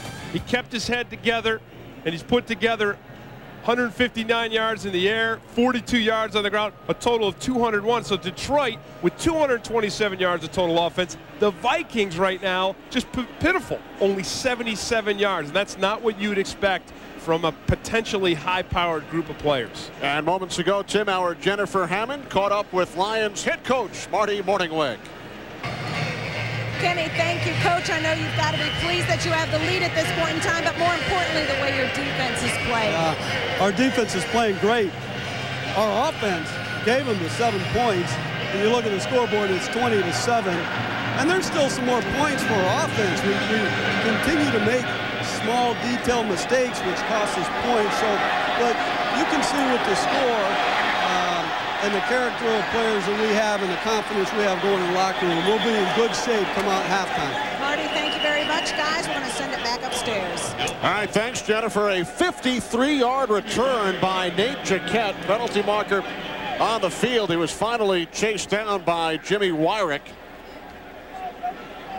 And it's a face mask against the Lions, so tack on 15 more yards.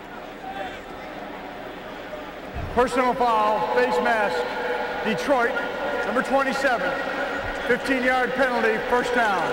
That's University of Minnesota product Jimmy Wyrick, who made the tackle, was also beaten by Keyshawn Johnson for the game-winning touchdown in last week's loss to the Buccaneers. So Jaquette with the 53-yard return to open this second half for the Vikings. And they will start on the Lions' 33-yard line.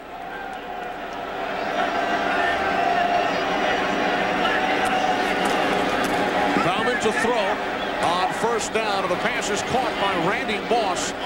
His third reception of the game, wrapped up by Bryant Westbrook. You see these first half stats, and the Vikings again, the offense has been almost non-existent. Only 77 total yards, 2 turnovers, and it's been ugly, but I think they're trying to address it right now, throwing immediately to Randy Moss. I expect more of that, and getting the ball to Chris Carter. Moss 3 catches, 36 yards. Carter without a catch today. Bauman changing the play on 2nd and 2.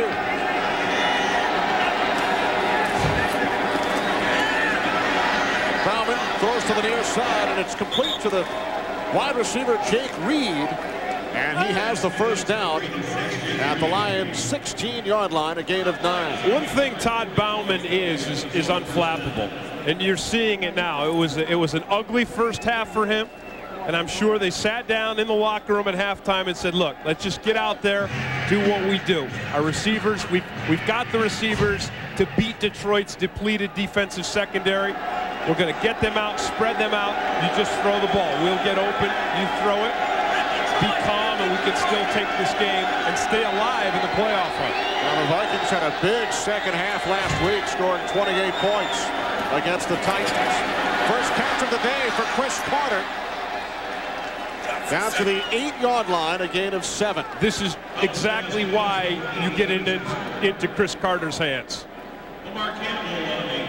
Just a short pass, and then Carter is the one that makes it happen. Watch him. Here he is to the outside. He just does a little outcut here. So the coverage has to come to him. He makes the first guy miss, makes the second guy miss, and then picks up 2 more even after the third guy hits him.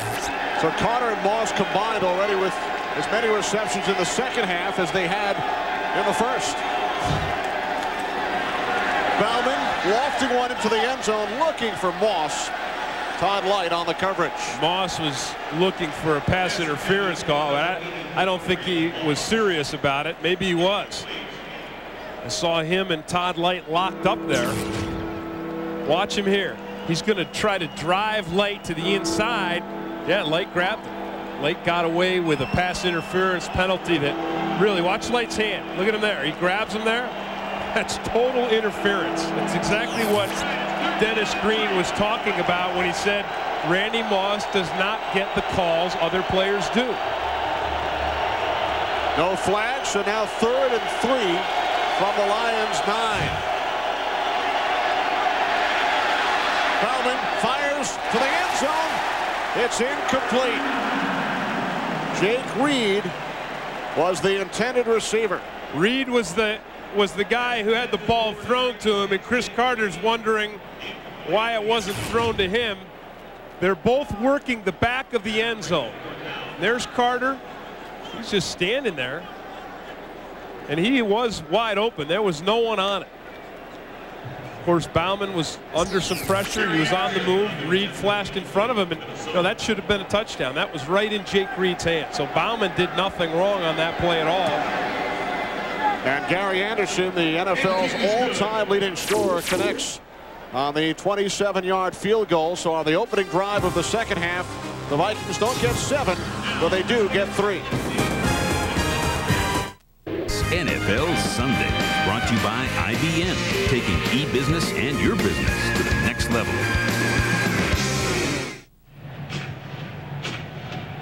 Back in Pontiac, Michigan, from the Silverdome, Kenny Albert with Tim Green. 10-point lead for the winless Lions. Early 3rd quarter. Desmond Howard awaiting Gary Anderson's kickoff.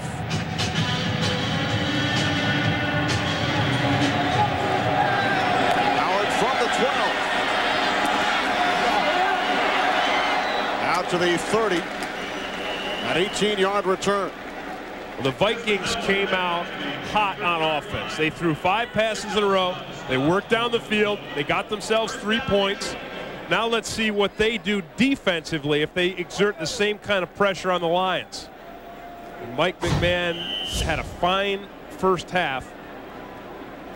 But to win in the National Football League, you can't play just a half. He has to continue to do what he did in the first half here in the second half. And I think the Lions want to get that ground game going with James Stewart.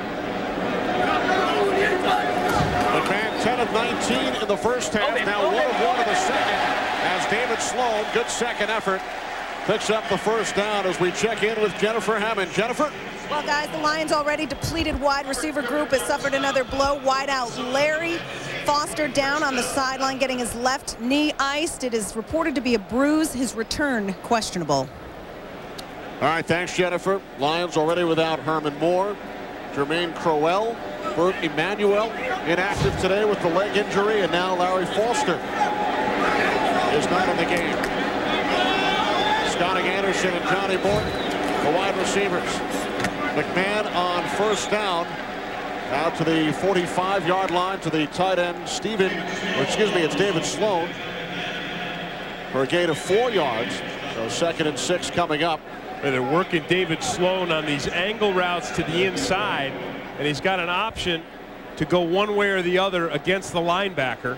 And then what that does is that's almost like a play action pass. That keeps your safeties and your linebackers in tight, and then it'll open up the deeper passes downfield.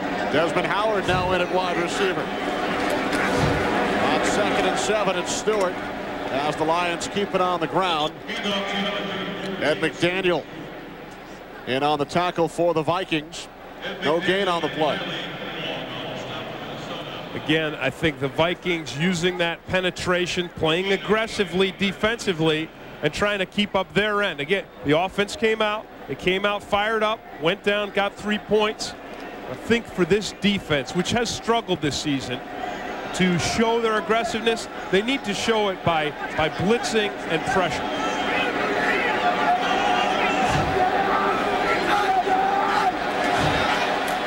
On 3rd and 6, McMahon spins and then is taken down by Lance Johnstone, who had 2 sacks last week against the Titans, now with 4.5 on the season. Well, they come with the blitz, as I just suggested they might. And so here's the linebacker coming, and then that puts Johnstone in an isolation there on the outside. So he's got a 2-way go, and the pressure from the blitz, that's what forces McMahon to the outside. So it's a nice aggressive play call by the Vikings. A strong start here in the 2nd half for the Vikings defense. Jaquette falls on it back at the 9-yard line. Just moments after his 53-yard kick return, loses 4 on this one.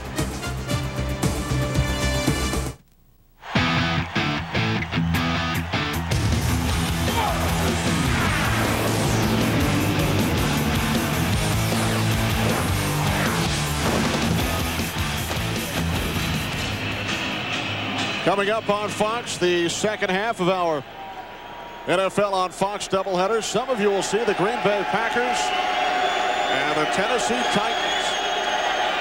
Lions leading this one 20-10 as Bennett cuts to the outside and gains 3 yards up to the 13 as we check in with James Brown. JB? Hey, Kenny, take a look at how Chicago capped a 9-play, 69-yard drive. Jim Miller putting Fred Baxter in motion, play action, pumps. Probably shouldn't have thrown this when he was double covered, but a great catch. Chicago on top 20-3. We know the Bears are in the playoffs with the victory. Back to Kenny and Tim. Thanks, JB. Another dynamic play for the Bears today. Curing their ills, right? 2 words or 1? Hey, if Terry's going to make it up, I'm going to use it. 2nd and 7 from the 13. Bauman to the outside to the tight end, Byron Chamberlain. And he's met immediately by Bryant Westbrook after a gain of 5. So 3rd and 2 upcoming for the Vikings. One thing we're seeing from Todd Bauman is much more accurate passing. This pass is thrown right where it has to be. We saw some balls get away from him earlier today. So a lot of the catches that were made last week by his receivers, they made some difficult ones, were dropped this week. A lot of those passes were far off the mark. Look at the 2nd half already, 4 for 6. A much better effort than we saw in the first half. 3 wide receivers, Jake Reed in motion.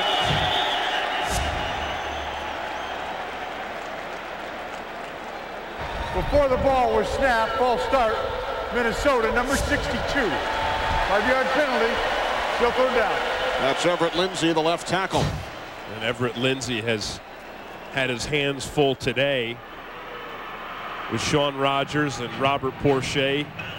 This offensive line has given up 3 sacks so far, and it's a very different offensive line than it was last year. And everyone talks about the success of the Vikings over the last couple of years, but they had Corey Stringer and Todd Stussy anchoring their line at either end. Everett Lindsay's done a commendable job, but he's knows Todd Stussy. Bauman on 3rd and 7 has some running room, picks up the 1st down and more. Out to the 34-yard line, a gain of 21. I think maybe Todd Bauman said, you know what stuff Mike McMahon's doing, I can do that too. Here comes the pressure, and Sean Rogers has got a stunt. They almost get to him. Rogers is right there, Porche's right there, but Bauman sees the opening, and he does an excellent job. Watch him run right over Todd Light. You see the athleticism. He just launches himself up and over for the first down. Bauman, now the Vikings leading rusher today, has one more yard than Bennett. From the 34. Off the play fake, Bauman looking for Randy Moss in stride, makes the catch. Touchdown Vikings, 66 yards.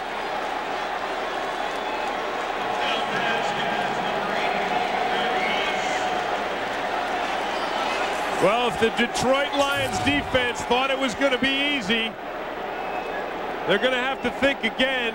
Bryant Westbrook is just totally outclassed in a foot race, and now you see why people are so fearful of Randy Moss, why they double cover him, why they give him so much attention, because as soon as you try to single up on him, he's behind you. And Bauman has come out on fire. What a fantastic second half he's had so far. 9th touchdown catch of the season for Randy Moss. Gary Anderson adds the extra point. Now the Vikings, with 10 points here in the third quarter, have pulled to within 3.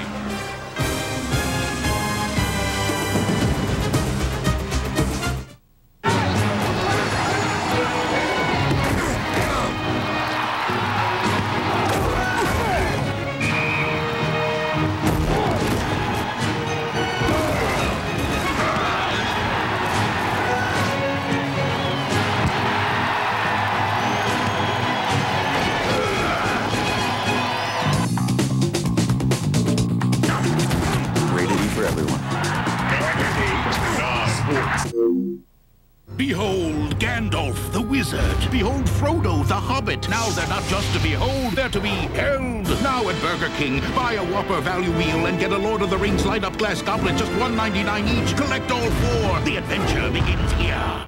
The Braun Synchro gives you Braun's closest shave ever. And its automatic self-cleaning system leaves your shaver so clean, it feels like new every day.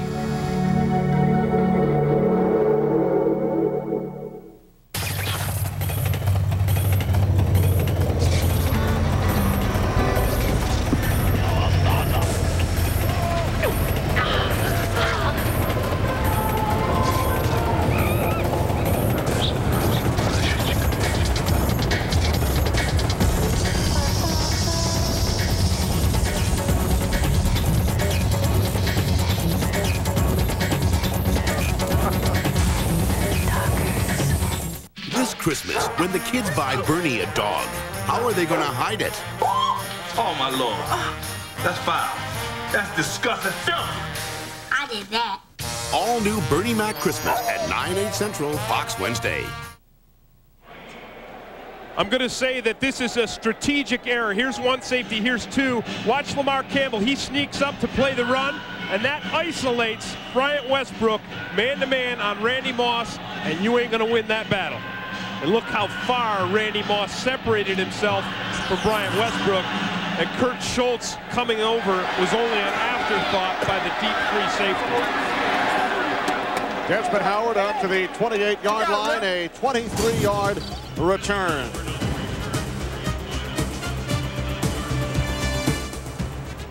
Well, I think that what happened was the Lions came off their initial strategy. They came into this game saying, we're going to stop Randy Moss, we're going to knock him around and bang him around, we're going to put a cornerback up on and a safety over the top. And I think they got away from it. I know they got away from it. Detroit, number 30 during the return. 10-yard penalty. Detroit keeps the ball. First down. Corey Schlesinger called for the hold. Mike McMahon and the Lions led by 13 at the half. Their lead now is just 3. So you're a sports fan considering DirecTV? Consider this. Buy a DirecTV system from Blockbuster, and you'll get more than free professional. Brought to you by Southwest Airlines, proud sponsor of the NFL, official airline of Super Bowl 36. By Best Buy, give the gifts they really want. Best Buy, this holiday, turn on the fun. By Dr. Pepper and your local Dr. Pepper bottler. Be you, nothing's better, Dr. Pepper. And by Joe Somebody, starring Tim Allen, Friday only in theaters. The Lions' lead has been cut to 3. 7:04 remaining third quarter. Mike McMahon. Now the Lions start from their own 12-yard line. More penalty flags. And you can already see, even in that play, the pre-snap, that the Vikings are continuing. They're going to continue to pressure. Ball start. Detroit, number 75. 5-yard penalty. That's what caused Matt Joyce to false start. He saw the linebackers. He saw everyone moving towards the line of scrimmage. And I think it's a good decision by Emmett Thomas, the defensive coordinator for the Vikings, to keep the heat on. They've got the momentum. They've got it back. They've scored 10 unanswered points. They shut down the first drive of this half by the Lions, and they did it with pressure. The Lions lead the league in penalties, averaging 8 per game. They've committed 9 so far today. Off the play fake. McMahon out to the 11-yard line, brought down by Lemansky Hall after a gain of 3. And Hall has made some good plays today. And again, as well as Mike McMahon has played, you saw on that play where if he doesn't have a lane, he can use his speed for a lane, McMahon. But if he's got to put a move on someone, we've not seen him juke anyone yet. Well, watch Lemansky Hall. He just comes out here. He zeroes in on the hips. Watch him. He tries to put a move and doesn't really have much when it comes to that. Those juke moves. McMahon on 2nd and 12, spins away. Under pressure and steps out of bounds at the 14-yard line, a gain of 4. Man, this is winning in the X's and O's. Kylie Wong comes on the blitz right up the center of the field, and the Lions don't adjust to it. The offensive line is unable to pick him up, and McMahon's really running for his life. Watch, here's Wong. Look at him. Schlesinger tries to get him, but he reacts too late. And there's the heat, and there's Talent Sawyer. And again, it's aggressiveness and pressure that's working for the Vikings. 3rd down and 8.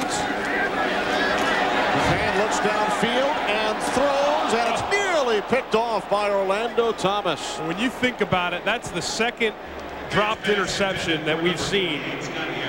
Earlier today, Patrick Chikura had one put in his hands. This time, Thomas has it put in his hands. That's really the difference in this football game. Again, pressure comes. McMahon under pressure. Ball thrown a little high. Tipped by Scotty Anderson.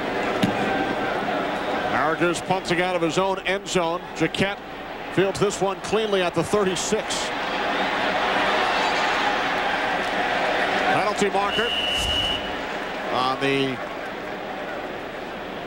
10-yard return following the 49-yard punt by Argus. The Vikings had a short field on their first drive. Let's see if they're going to get another short field, if it goes against them or the Lions. They had the short field thanks to Jaquette, who brought the second half kickoff back 53 yards. Illegal block in the back, Minnesota, number 50 during the return. 10-yard penalty from the spot of the foul. Minnesota keeps the ball, first down. That's Patrick Chikura. Going to be a long field instead of a short field. Vikings down by only 3.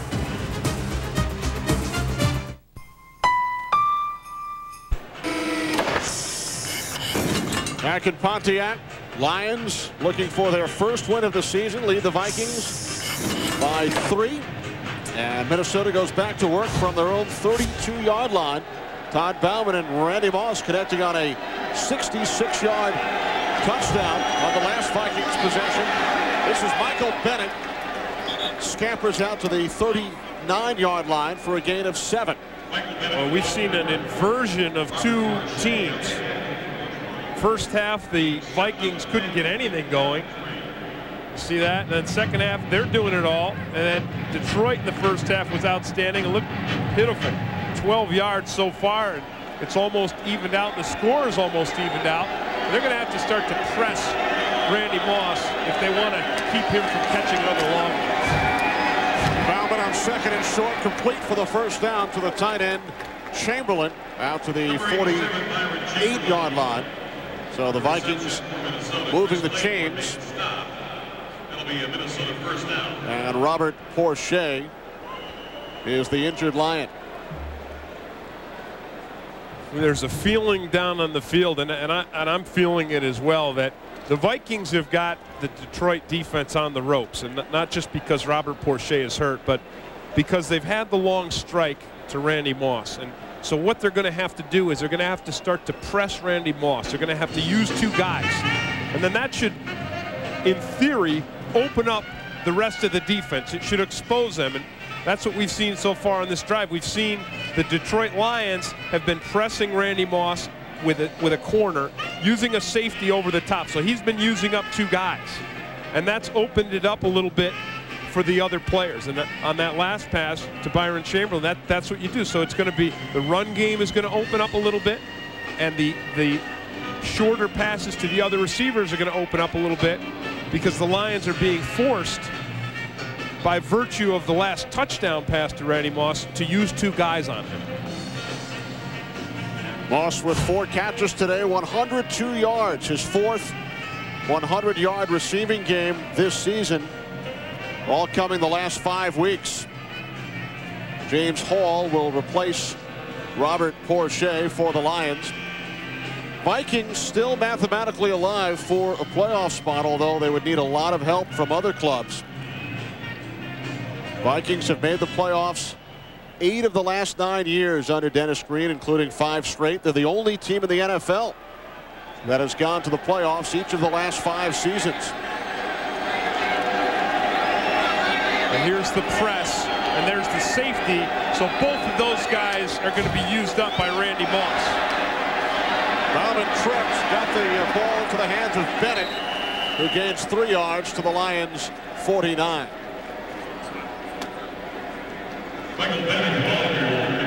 Again, those things should be opened up. And as soon as the Lions take the safety off of Moss, then that's going to mean that Moss is going to be one-on-one with someone, either Todd Light or Bryant Westbrook, who he beat for the touchdown. And that's going to be a deadly combination for the Detroit defense. 2nd down and 7 for the Vikings. Bauman, Chapman out of the backfield, and he's forced out of bounds by Barrett Green at the Detroit 43-yard line after a gain of 6. I'd like to know what Todd Bauman had at halftime, if he had a hot dog or a Gatorade or a Powerade, because whatever it was he had, it worked. He has been extremely accurate here in the second half. There's his parents. JB, Dar Bauman. They've got to be, reservedly excited about what's going on here in the second half, because Bauman has certainly regained the momentum in this game for the Minnesota Vikings. Bauman calls timeout with 3:03 remaining, 3rd quarter.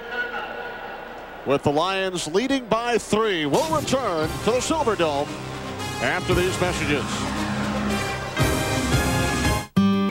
Well, we saw Todd Bauman's parents. They were upset a couple of weeks ago. They could not get plane tickets in time to go to the Vikings game in Pittsburgh. Todd came in the 4th quarter and threw for 200 yards.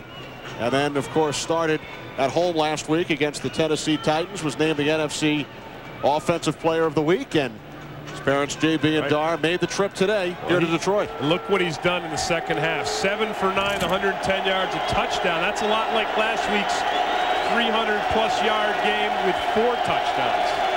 And 4 wide receivers on 3rd and 1. Penalty marker as Moss makes the catch. Another acrobatic catch by Randy Moss. 2 penalty flags on the field. This time Randy Moss gets the flags and he gets the catch. Goodness.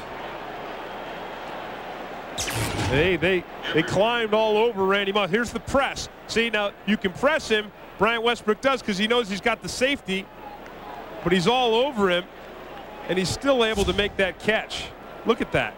That's why when Randy Moss says the things that upset people and does the things that upset people, and the Vikings just kind of bite their lip and go on, you just saw why. I mean, the guy is an amazing athlete.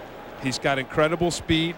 He has incredible concentration. I think that he actually, I think the biggest gift that he has isn't his speed. There were 2 fouls on Detroit on the play. Pass interference, Detroit. Number 32, that penalty is declined. There was also a personal foul, face mask. Detroit, number 39, that penalty is accepted and is enforced from the completion of the catch, half the distance to the goal. First down. So Randy Moss picks up even more. He gets both penalties on that. And I think the thing that makes him even more special than his speed is his sense of time. It's almost as if, like one of those old Twilight Zone TV shows where everyone's playing at one time and he sees things and reacts to things at another time, on another dimension, because things happen so fast and he can react to them as if they're not happening fast. It's almost as if the rest of us in this sports world are moving around in slow motion. I mean, I think that's how he sees the game and reacts to the game.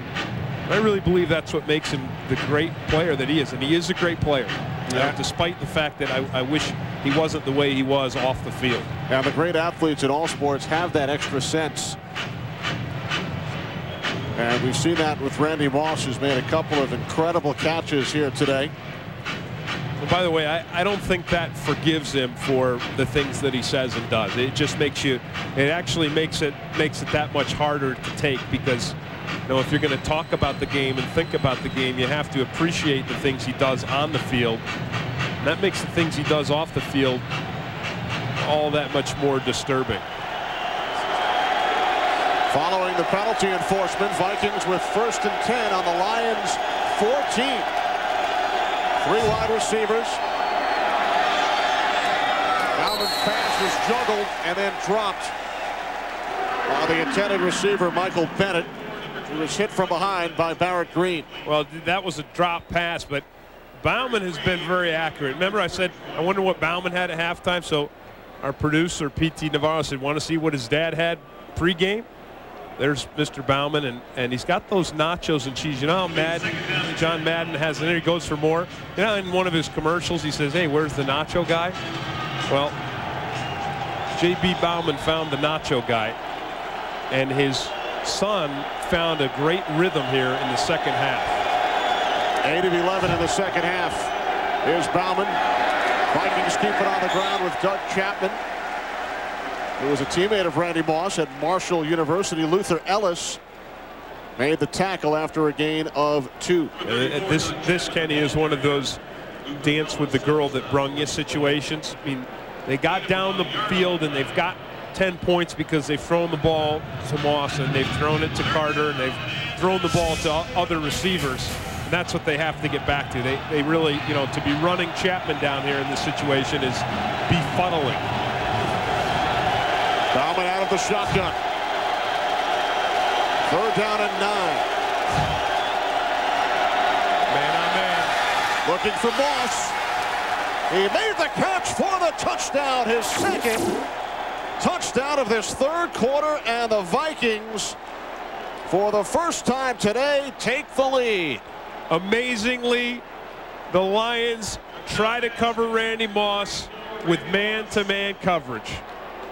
And Bryant Westbrook got beat by him once on 1 touchdown, and he gets beat by him again on a 2nd touchdown. And the Lions have got to be saying to themselves, here we go again. They've played so well in so many games, but found a way to come up just short.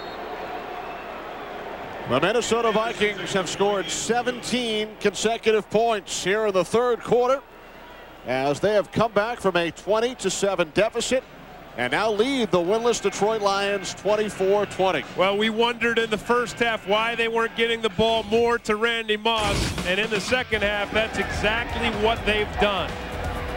Moss with 1 catch, with this touchdown catch, and then another touchdown catch. But the key really, I mean, look at that beautiful one-handed catch, and then this touchdown here. You know, Kenny, the other thing about all those passes is the accuracy of Todd Bauman.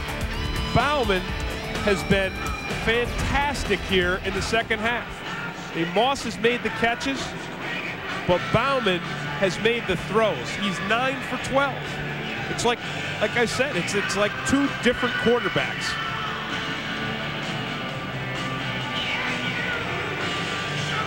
Remember right when they came out at the beginning of the second half, and I said, you know, Bauman, if anything, he's unflappable. He really has proven that.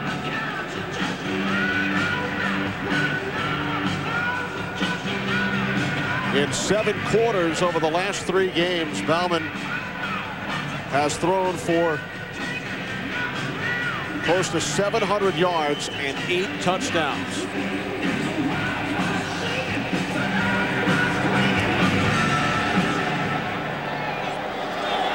So now the Lions playing from behind for the first time today. Desmond Howard brings it out to the 20, a 15-yard return. Well, Kenny, we saw Chris Carter's frustration earlier in this game, and he's not so frustrated now. Look at his facial expression right here after that touchdown play. And he still only has 1 catch, but that's the kind of guy Chris Carter is. I mean, he wants to win. That's the stat that he really wants. I think that's why he's been frustrated. This team's 5-7, but if they win today and they're 6-7, then, you know, they are still alive in the playoff hunt. Dominic Raiola now in at center for the Lions. McMahon's pass was short. He was looking for Johnny Morton, who looks to be shaken up. Eric Kelly on the coverage. And Morton is holding his hand or his wrist, and that's a real bad sign. Larry Foster still out on the Lions sidelines. They're missing 3 other top wideouts. Morton's working on Eric Kelly, and he just runs right across. It's a little crossing route, comes right across the field, never has a chance to catch this ball. And I think he may have hurt his hand or his wrist when he falls, when he goes down.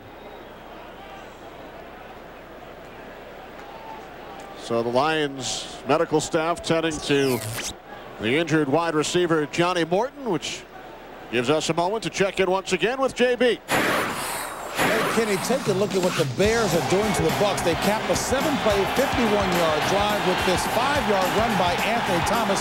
It is now 27-3 Chicago. A victory, and the Bears are in the playoffs. Back to Kenny and Tim. And Tim, Terry loved your grammatical correction. Oh gosh, those guys are. I love them. They're great. Look at this Bucs and Bears all-stock coming into this, leading the NFC in touchdowns, but not doing too much today against those Chicago Bears. Johnny Morton comes off, and so another player is taken out of the lineup, and there's Foster. He's out as well. And again, this West Coast offense, it's predicated on getting the ball into the hands of the great players. Now the Lions down to just 2 wide receivers, Anderson and Howard, now in the game. On second down, it's James Stewart. Penalty marker in the offensive backfield as Stewart steps out of bounds after a 9-yard gain, and it's penalty number 11 against the Lions. That is amazing.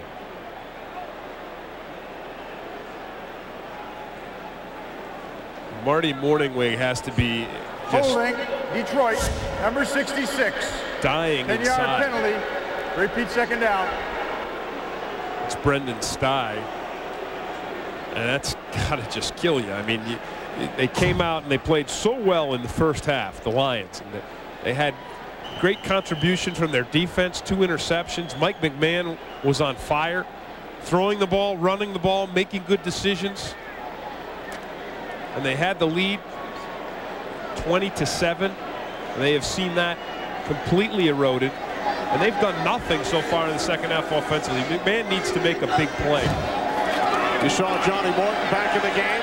McMahon in trouble, taken down. Chris Hovan.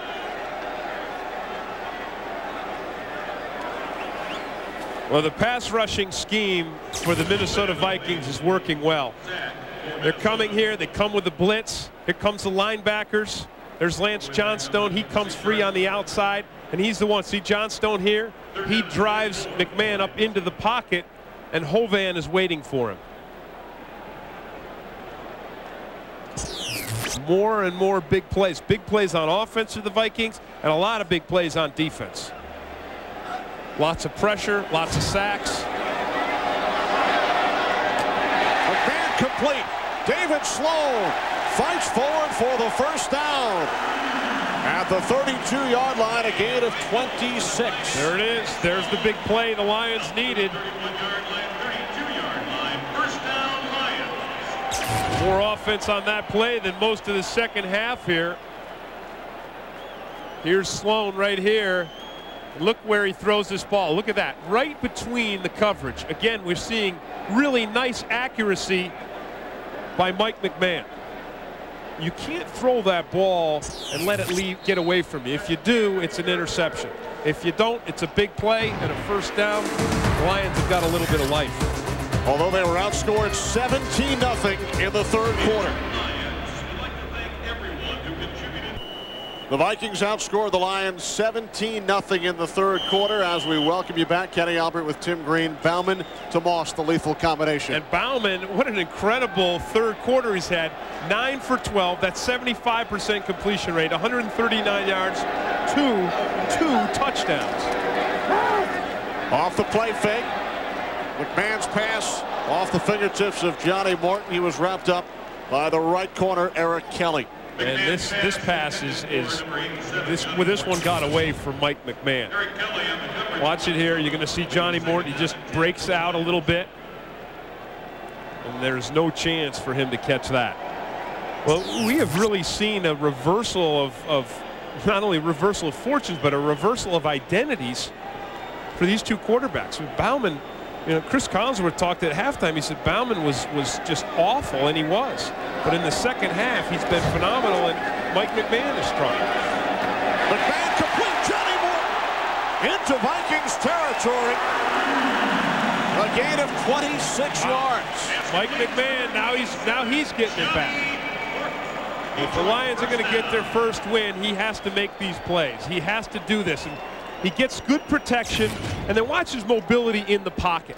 You know, there's mobility downfield, but watch him move in the pocket, and he moves to the open lane, and then he delivers the ball. And watch how accurately this ball is thrown. See that? I mean, Johnny Morton never has to slow down. He doesn't have to turn back. He just can catch and run. From the Vikings 43, the pass batted at the line by Stalin Collinet. That's a good job by Collinet. That's just something you have to sense.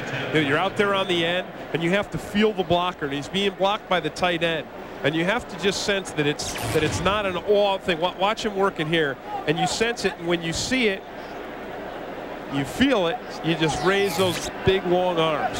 You ever get your hand on one? Yeah, I got a couple, but I wasn't quite as tall as Collinet. Stewart down to the 35-yard line for a gain of 8.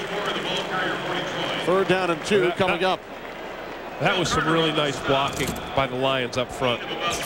Watch this here. Watch Stockarm McDougal. Watch him come out. It's a double. He rubs, and then he comes off and blocks the linebacker. So McDougal gets 2, and then Corey Schlesinger gets 1.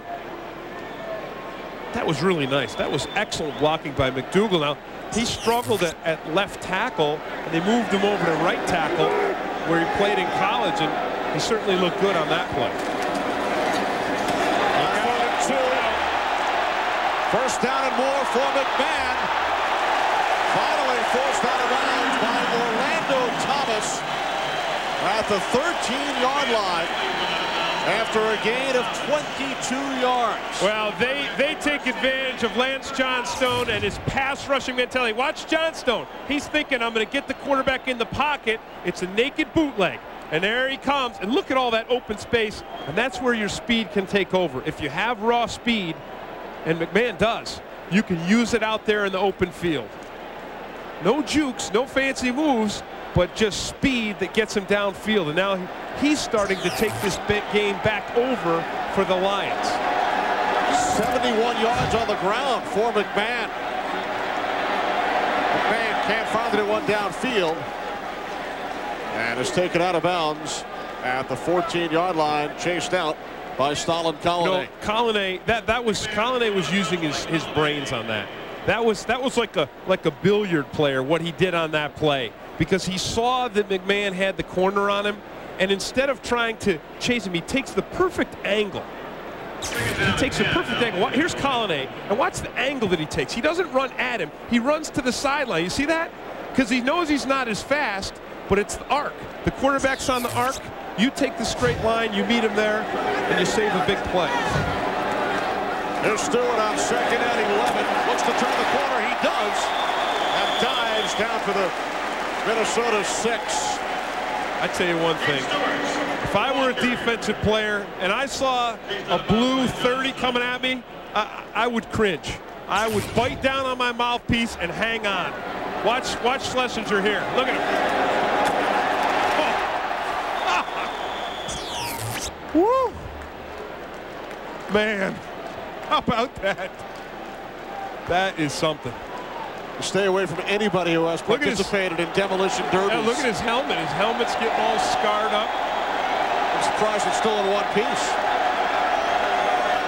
3rd and 3 from the 6. Easy speed.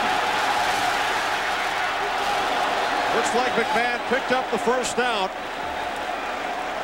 Not reached the end zone, but did get the first. So the Lions with a new set of downs. Yeah, Mike McMahon, it's a good thing he's fast.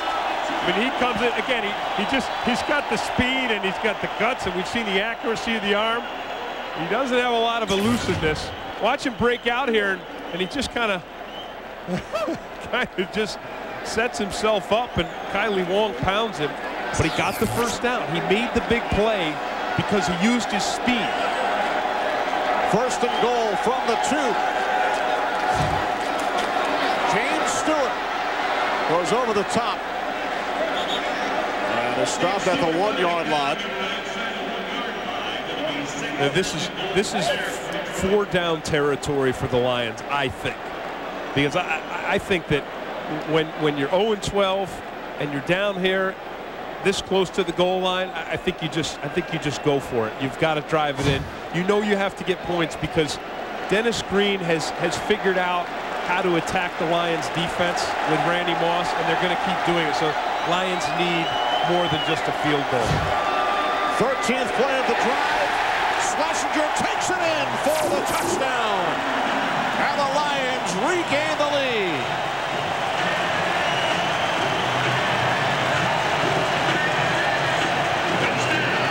Corey Schlesinger earns this touchdown. It's not given to him.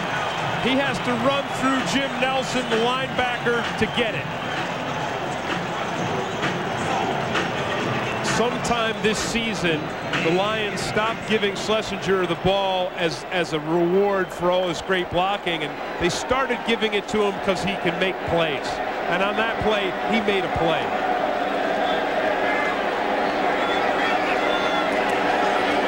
Hands the extra point. The Lions go back on top. Thanks to the legs of quarterback Mike McMahon.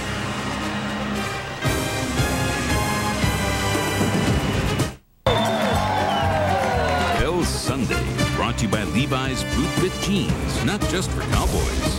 By the Home Depot, driving down the cost of home improvement. By Enterprise Rent-A-Car, we'll pick you up. And by HP, capture, create, and share with HP digital photography products. Seesaw second half here at Pontiac. Vikings scored 17 in the 3rd to take the lead. And now the Lions back on top by 3.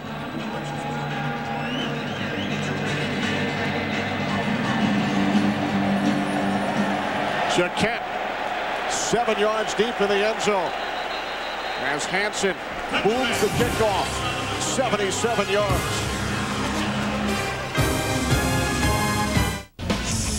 Coming up next, the second half of our Fox doubleheader. Brett Favre and the Packers look to stay on top of the NFC Central as they take on Steve McNair and the Titans, plus the Eagles and the Redskins. A full day of NFL action continues next on Fox. You got to see Brett Favre, and that's what they hope this guy will be.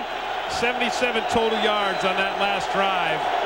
Some of it on the ground, 25, 52 in the air, and he may be another Brett Favre. Bennett tackled from behind by Barrett Green. No gain on the play as we send it to Los Angeles. James Brown. Kenny, speaking of behind, the Jets trail 14-3 in their game against Cincinnati. This is the go-ahead score right here. Testaverde to Anthony back to the back of the end zone. The Jets win it and keep a hold of their wild card spot with that victory. Back to Kenny and Tim. All right, thanks, JB. So a 1-point victory for the Jets. Lions leading this one by 3. 2nd and 10, Vikings from their own 20. Bauman over the middle. Incomplete. Moss had it and then dropped it. Well, they're saying no catch because he didn't have control. And that is not reviewable if they're saying he didn't have control of the ball. That's a judgment call. I'll tell you, it looked to me like he did have control of it. I thought he had that ball. I thought it was a catch and a fumble. Now Luther Ellis beckoning to this Detroit crowd, and that'll help these guys rush the passer. From the shotgun on 3rd and 10, Chris Carter makes the catch for the first down, a gain of 13 yards. Yeah, Carter makes an acrobatic catch. Watch him here. He's going to run up, and he just breaks to the inside. Right there in the middle of the zone. Ball thrown a little high, a little behind. Chris Carter makes it. Second catch of the game for Carter. Looks to get his teammates pumped up. Vikings move the chains. 1st and 10 from the 33.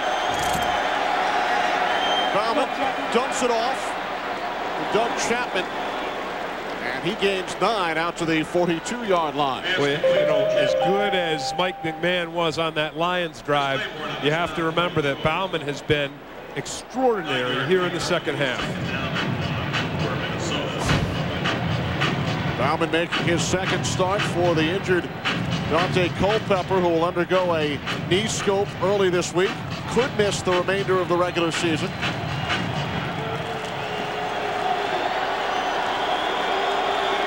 Second and a long one from the 42. Chapman spins free. Wow.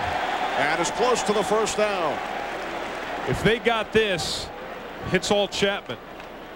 Lions did a good job of getting into the Vikings backfield, but were unable to bring Chapman down.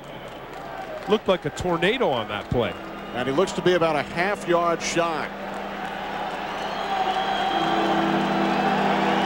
So it will be 3rd and 1 for the Vikings, trailing by 3 with under 8 minutes remaining.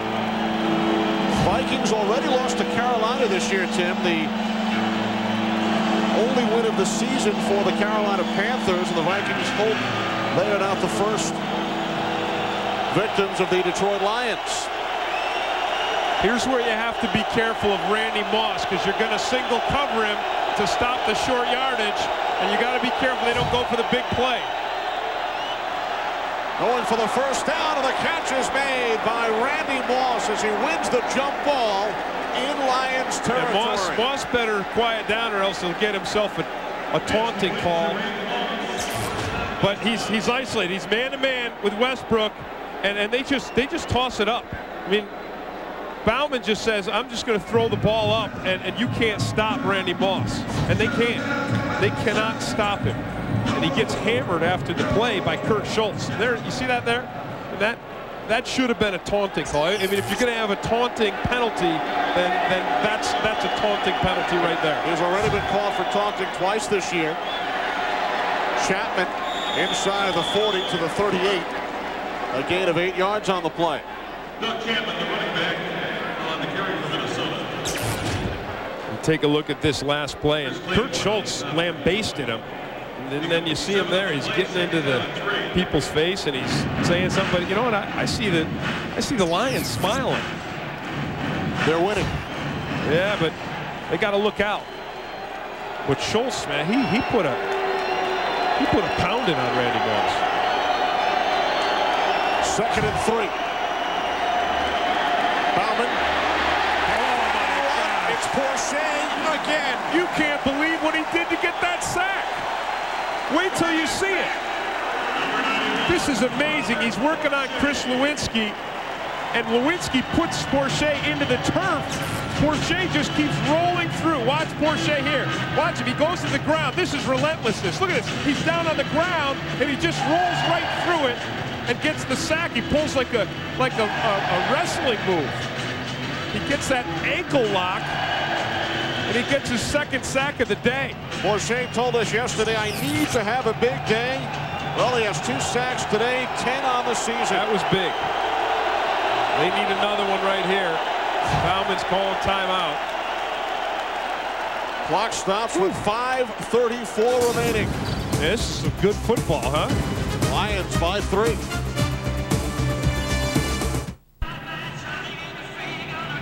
Third down and 11 coming up for the Vikings, who trail the Lions by 3. 5:34 remaining in the 4th quarter. Well, Kenny, the Vikings have yet to have to punt in this 2nd half. They've scored on every possession. This is a critical 3rd down play. 3 wide receivers. Everybody out. Incomplete. Bauman was looking for Chris Carter. Todd Light had excellent coverage, and Porcher had the pressure. Todd Light did a beautiful job. We saw him intercept the ball for a touchdown earlier. Here's Carter here. He's going to break to the inside. Right there. Look at that coverage. Perfect coverage. And then watch him here. Look at Light. Excellent, excellent job of pass coverage. And then the pressure was there by Porcher. First punt of the half by Johnson. Howard lets it bounce into the end zone for the touchback. So with 5:21 remaining, the Lions will go back on offense with a 3-point lead.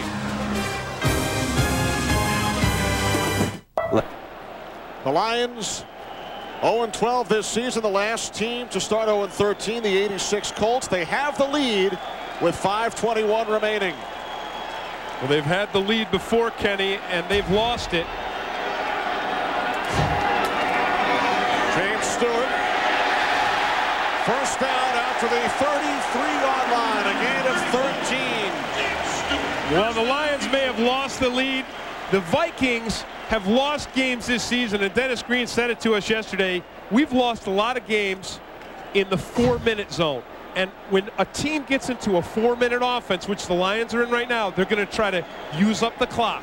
They're going to try to grind it out on the ground, run the clock down. And thus far this year, the Vikings defense has failed miserably in that 4-minute defensive situation. By the way, today, the Lions on the ground already have 155 yards rushing. From the 33, it's Stewart again. Out to the 39-yard line, a gain of 6. So James Stewart eating up some yardage and time on the clock. And they're blocking. They're blocking well. Look at Schlesinger gets a block.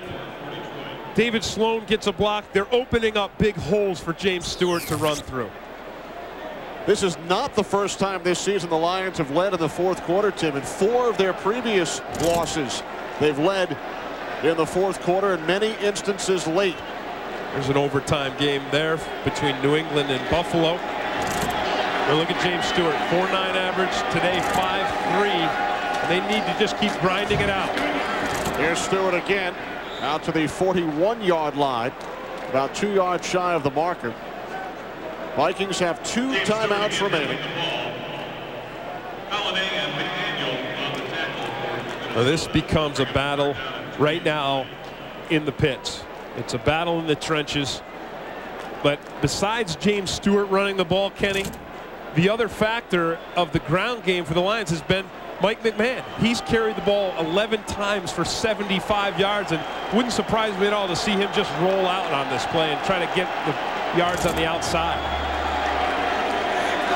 Huge play for the Lions. 3rd and 3. First down to Schlesinger. Corey Schlesinger down the sideline. Penalty flag on the play. Schlesinger all the way down to the Vikings 22.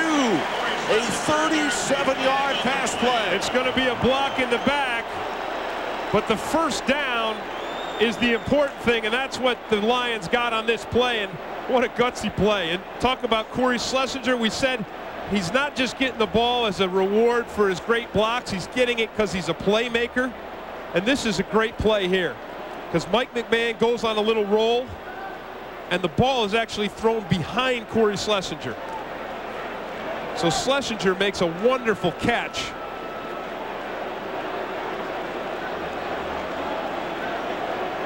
The officials sorting things out. Illegal block in the back. Detroit, number 85. That 10-yard penalty is enforced from the spot of the foul. After enforcement of this foul, however, it still results in a first down. That's right. Here now, watch this pass. Watch Schlesinger. See that ball? It's thrown behind him. He does a phenomenal job of spinning around, making a tough catch. Now here's the block. Here's the illegal block by Sloan, but he's already got the first down. So the first down counts, and then they go back from the point of the illegal block. So it's a great break for the Lions and a great play by Corey Schlesinger. Gosh. Yeah, a huge break for the Lions who pick up the first down. It was 3rd and 3. Under 3 minutes to go. 1st and 10 from their own 45. Sloan in motion. Stewart. This time not able to spin away from Talan Sawyer. No gain on the play. The Vikings, they know what's going on. They know that on first down and maybe even second down, the Lions are going to try to pound it out because they've had success against the run. So they're crowding the line of scrimmage. They're penetrating. They're bringing the safeties up. And they're going to try to force this back into Mike McMahon's hands. And, you know, but for a lapse in the 3rd quarter where he didn't look that good and things were kind of sluggish for the Lions, he has been outstanding today. Lions let the clock wind all the way down to the 2-minute warning. Will game number 13 be a lucky 13 for the Detroit Lions? Chance of let's go Lions from this Silverdome crowd. Detroit leading by 3 with 2 minutes remaining, and they have the football.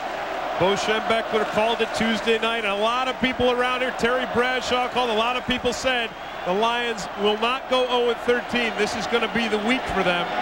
Let's find out. They've lost a lot of other close ones, Kenny, in the 4th quarter. 2nd and 10. Stewart. Out to the 48-yard line. I'll tell you, the Vikings have a clock problem because they burned 2 timeouts earlier. Now they're using their 3rd. So the clock stops with 1:52 remaining. We take you back. Week 5. Lions and the Vikings. Final play. Charlie Batch hitting Jermaine Crowell, but he did not get out of bounds. Time ran out. Now the Lions lost by 5. Week 6. The Titans win it with 5 seconds remaining. Week 9, Buccaneers with 4 seconds left. Week 11, the 2-point loss on Thanksgiving to the Packers. Week 12, Jason Hanson misses 3 field goals. And last week, Brad Johnson to Keyshawn Johnson. Bucs win it over the Lions 15-12. The difference between all those games and those last-minute losses was that the Lions didn't have the ball and the lead in any of those. Right now, they have the lead and they have the ball. So this is a different situation. Now they need to run out the clock. It's 3rd and 8. Vikings have no timeouts left. This is so big, this play right here. Lions need to get to the Vikings 45 for a first down. They keep it on the ground with Stewart. He gets to midfield but stopped About 4.5 yards shy of the marker by Chris Hovan.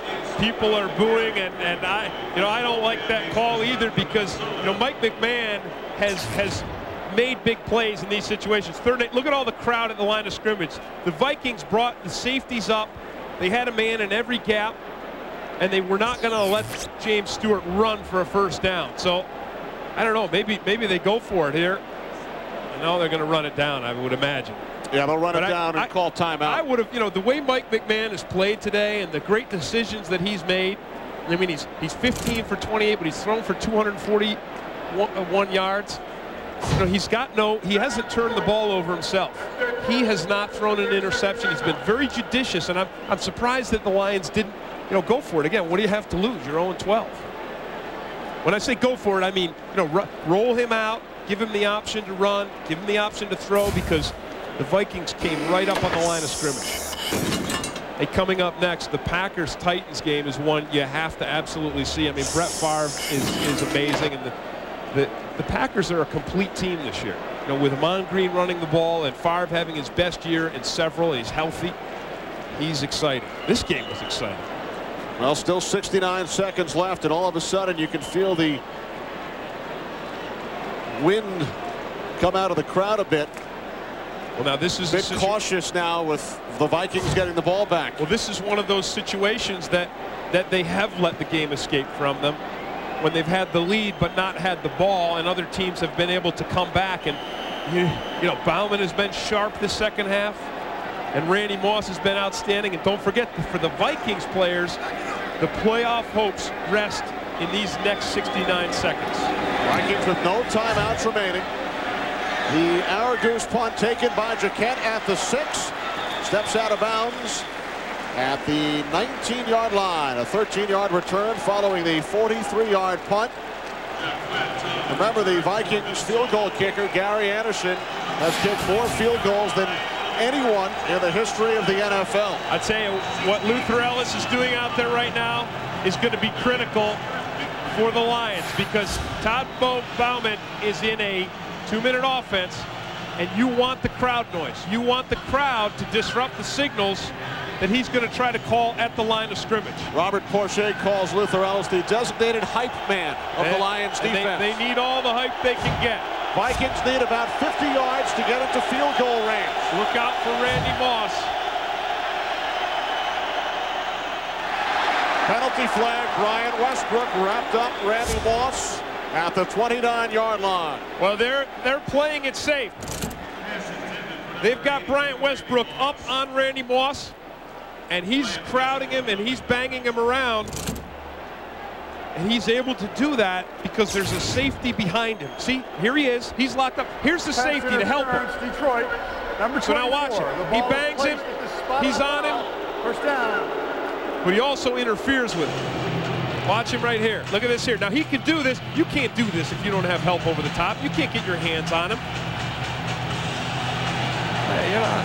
I don't know about that, man. I mean, you're allowed to have your hands on the guy. You're not allowed to restrict him from catching the ball, and I don't know if he restricted him at all on that play. Maybe a little bit of fluff.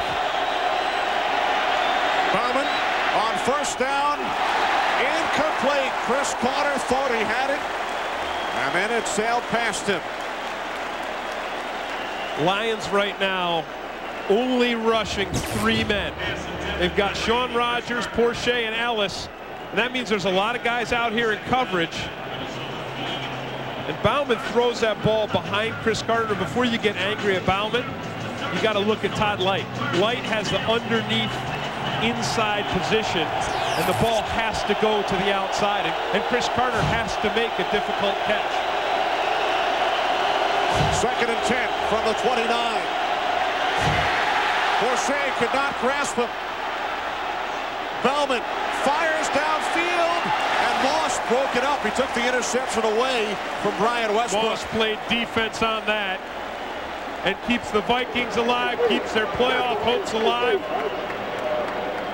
But how about Bauman? I mean, he escaped. Porcher had it.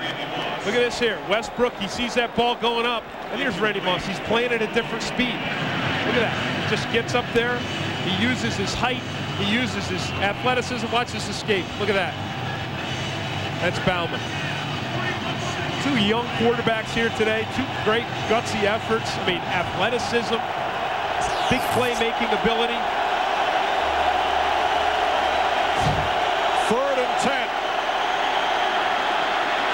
Bauman to the far side for Carter. And depending on the spot, looks like the Vikings have the first down. So Chris Carter steps out of bounds at the 39-yard line with 33 seconds remaining, and the Vikings about 25 to 30 yards from Gary Anderson's range. Boy, Carter just keeps them alive, and that's the big play you talked about before when he didn't make the difficult catch. This isn't a real difficult catch, but the difficult thing is the athleticism to pick up the first down. That was the key. He got 2 extra yards after the catch. Bauman over the middle to Chris Walsh. Vikings have no timeouts. First down at the Lions 42 as the Vikings rush up to the line, and Bauman stops the clock with 19 seconds remaining. Gutsy play by Bauman to throw that ball down the middle of the field, but you know the middle of the field is going to be unprotected. And I think the Vikings, if nothing else, are saying, let's just get it close because we can send this thing into overtime. And if we do send it into overtime, the Lions defense has only stopped our offense 1 time in the second half. So we're on a roll offensively. We've got the formula, and if we win the toss, we win this game. That's what they're thinking. From the Lions 43. Bauman looking for Moss, incomplete.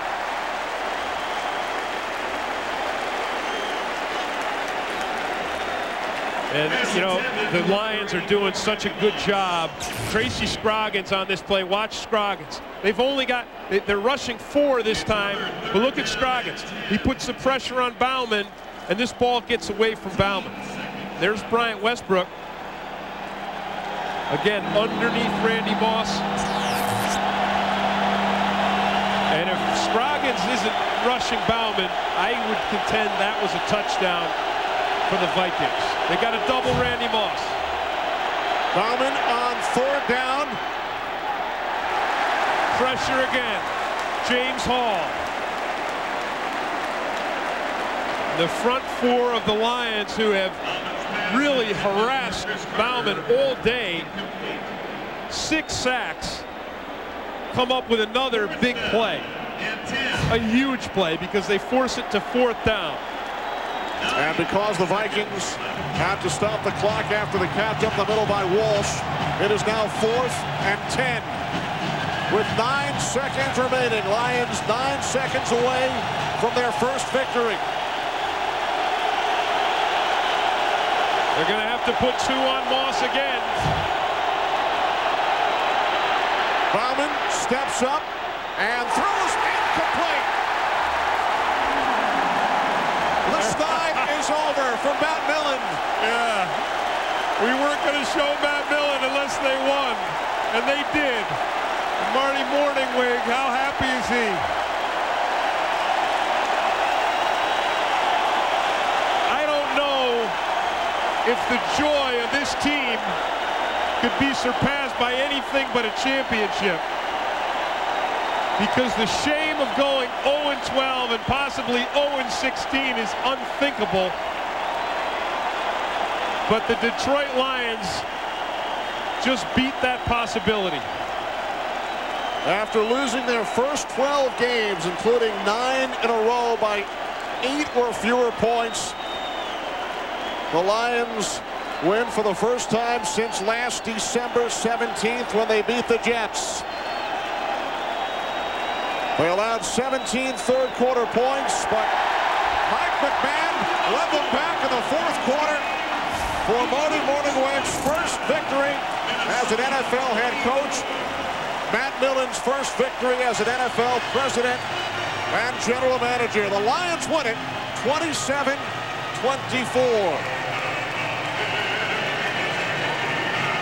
For Tim Green and Jennifer Hammond, Kenny Albert saying so long from the Silverdome. Be sure to stay tuned to Fox Sports for the second game of our doubleheader after these messages. The Lions over the Vikings, 27-24. So long from Pontiac.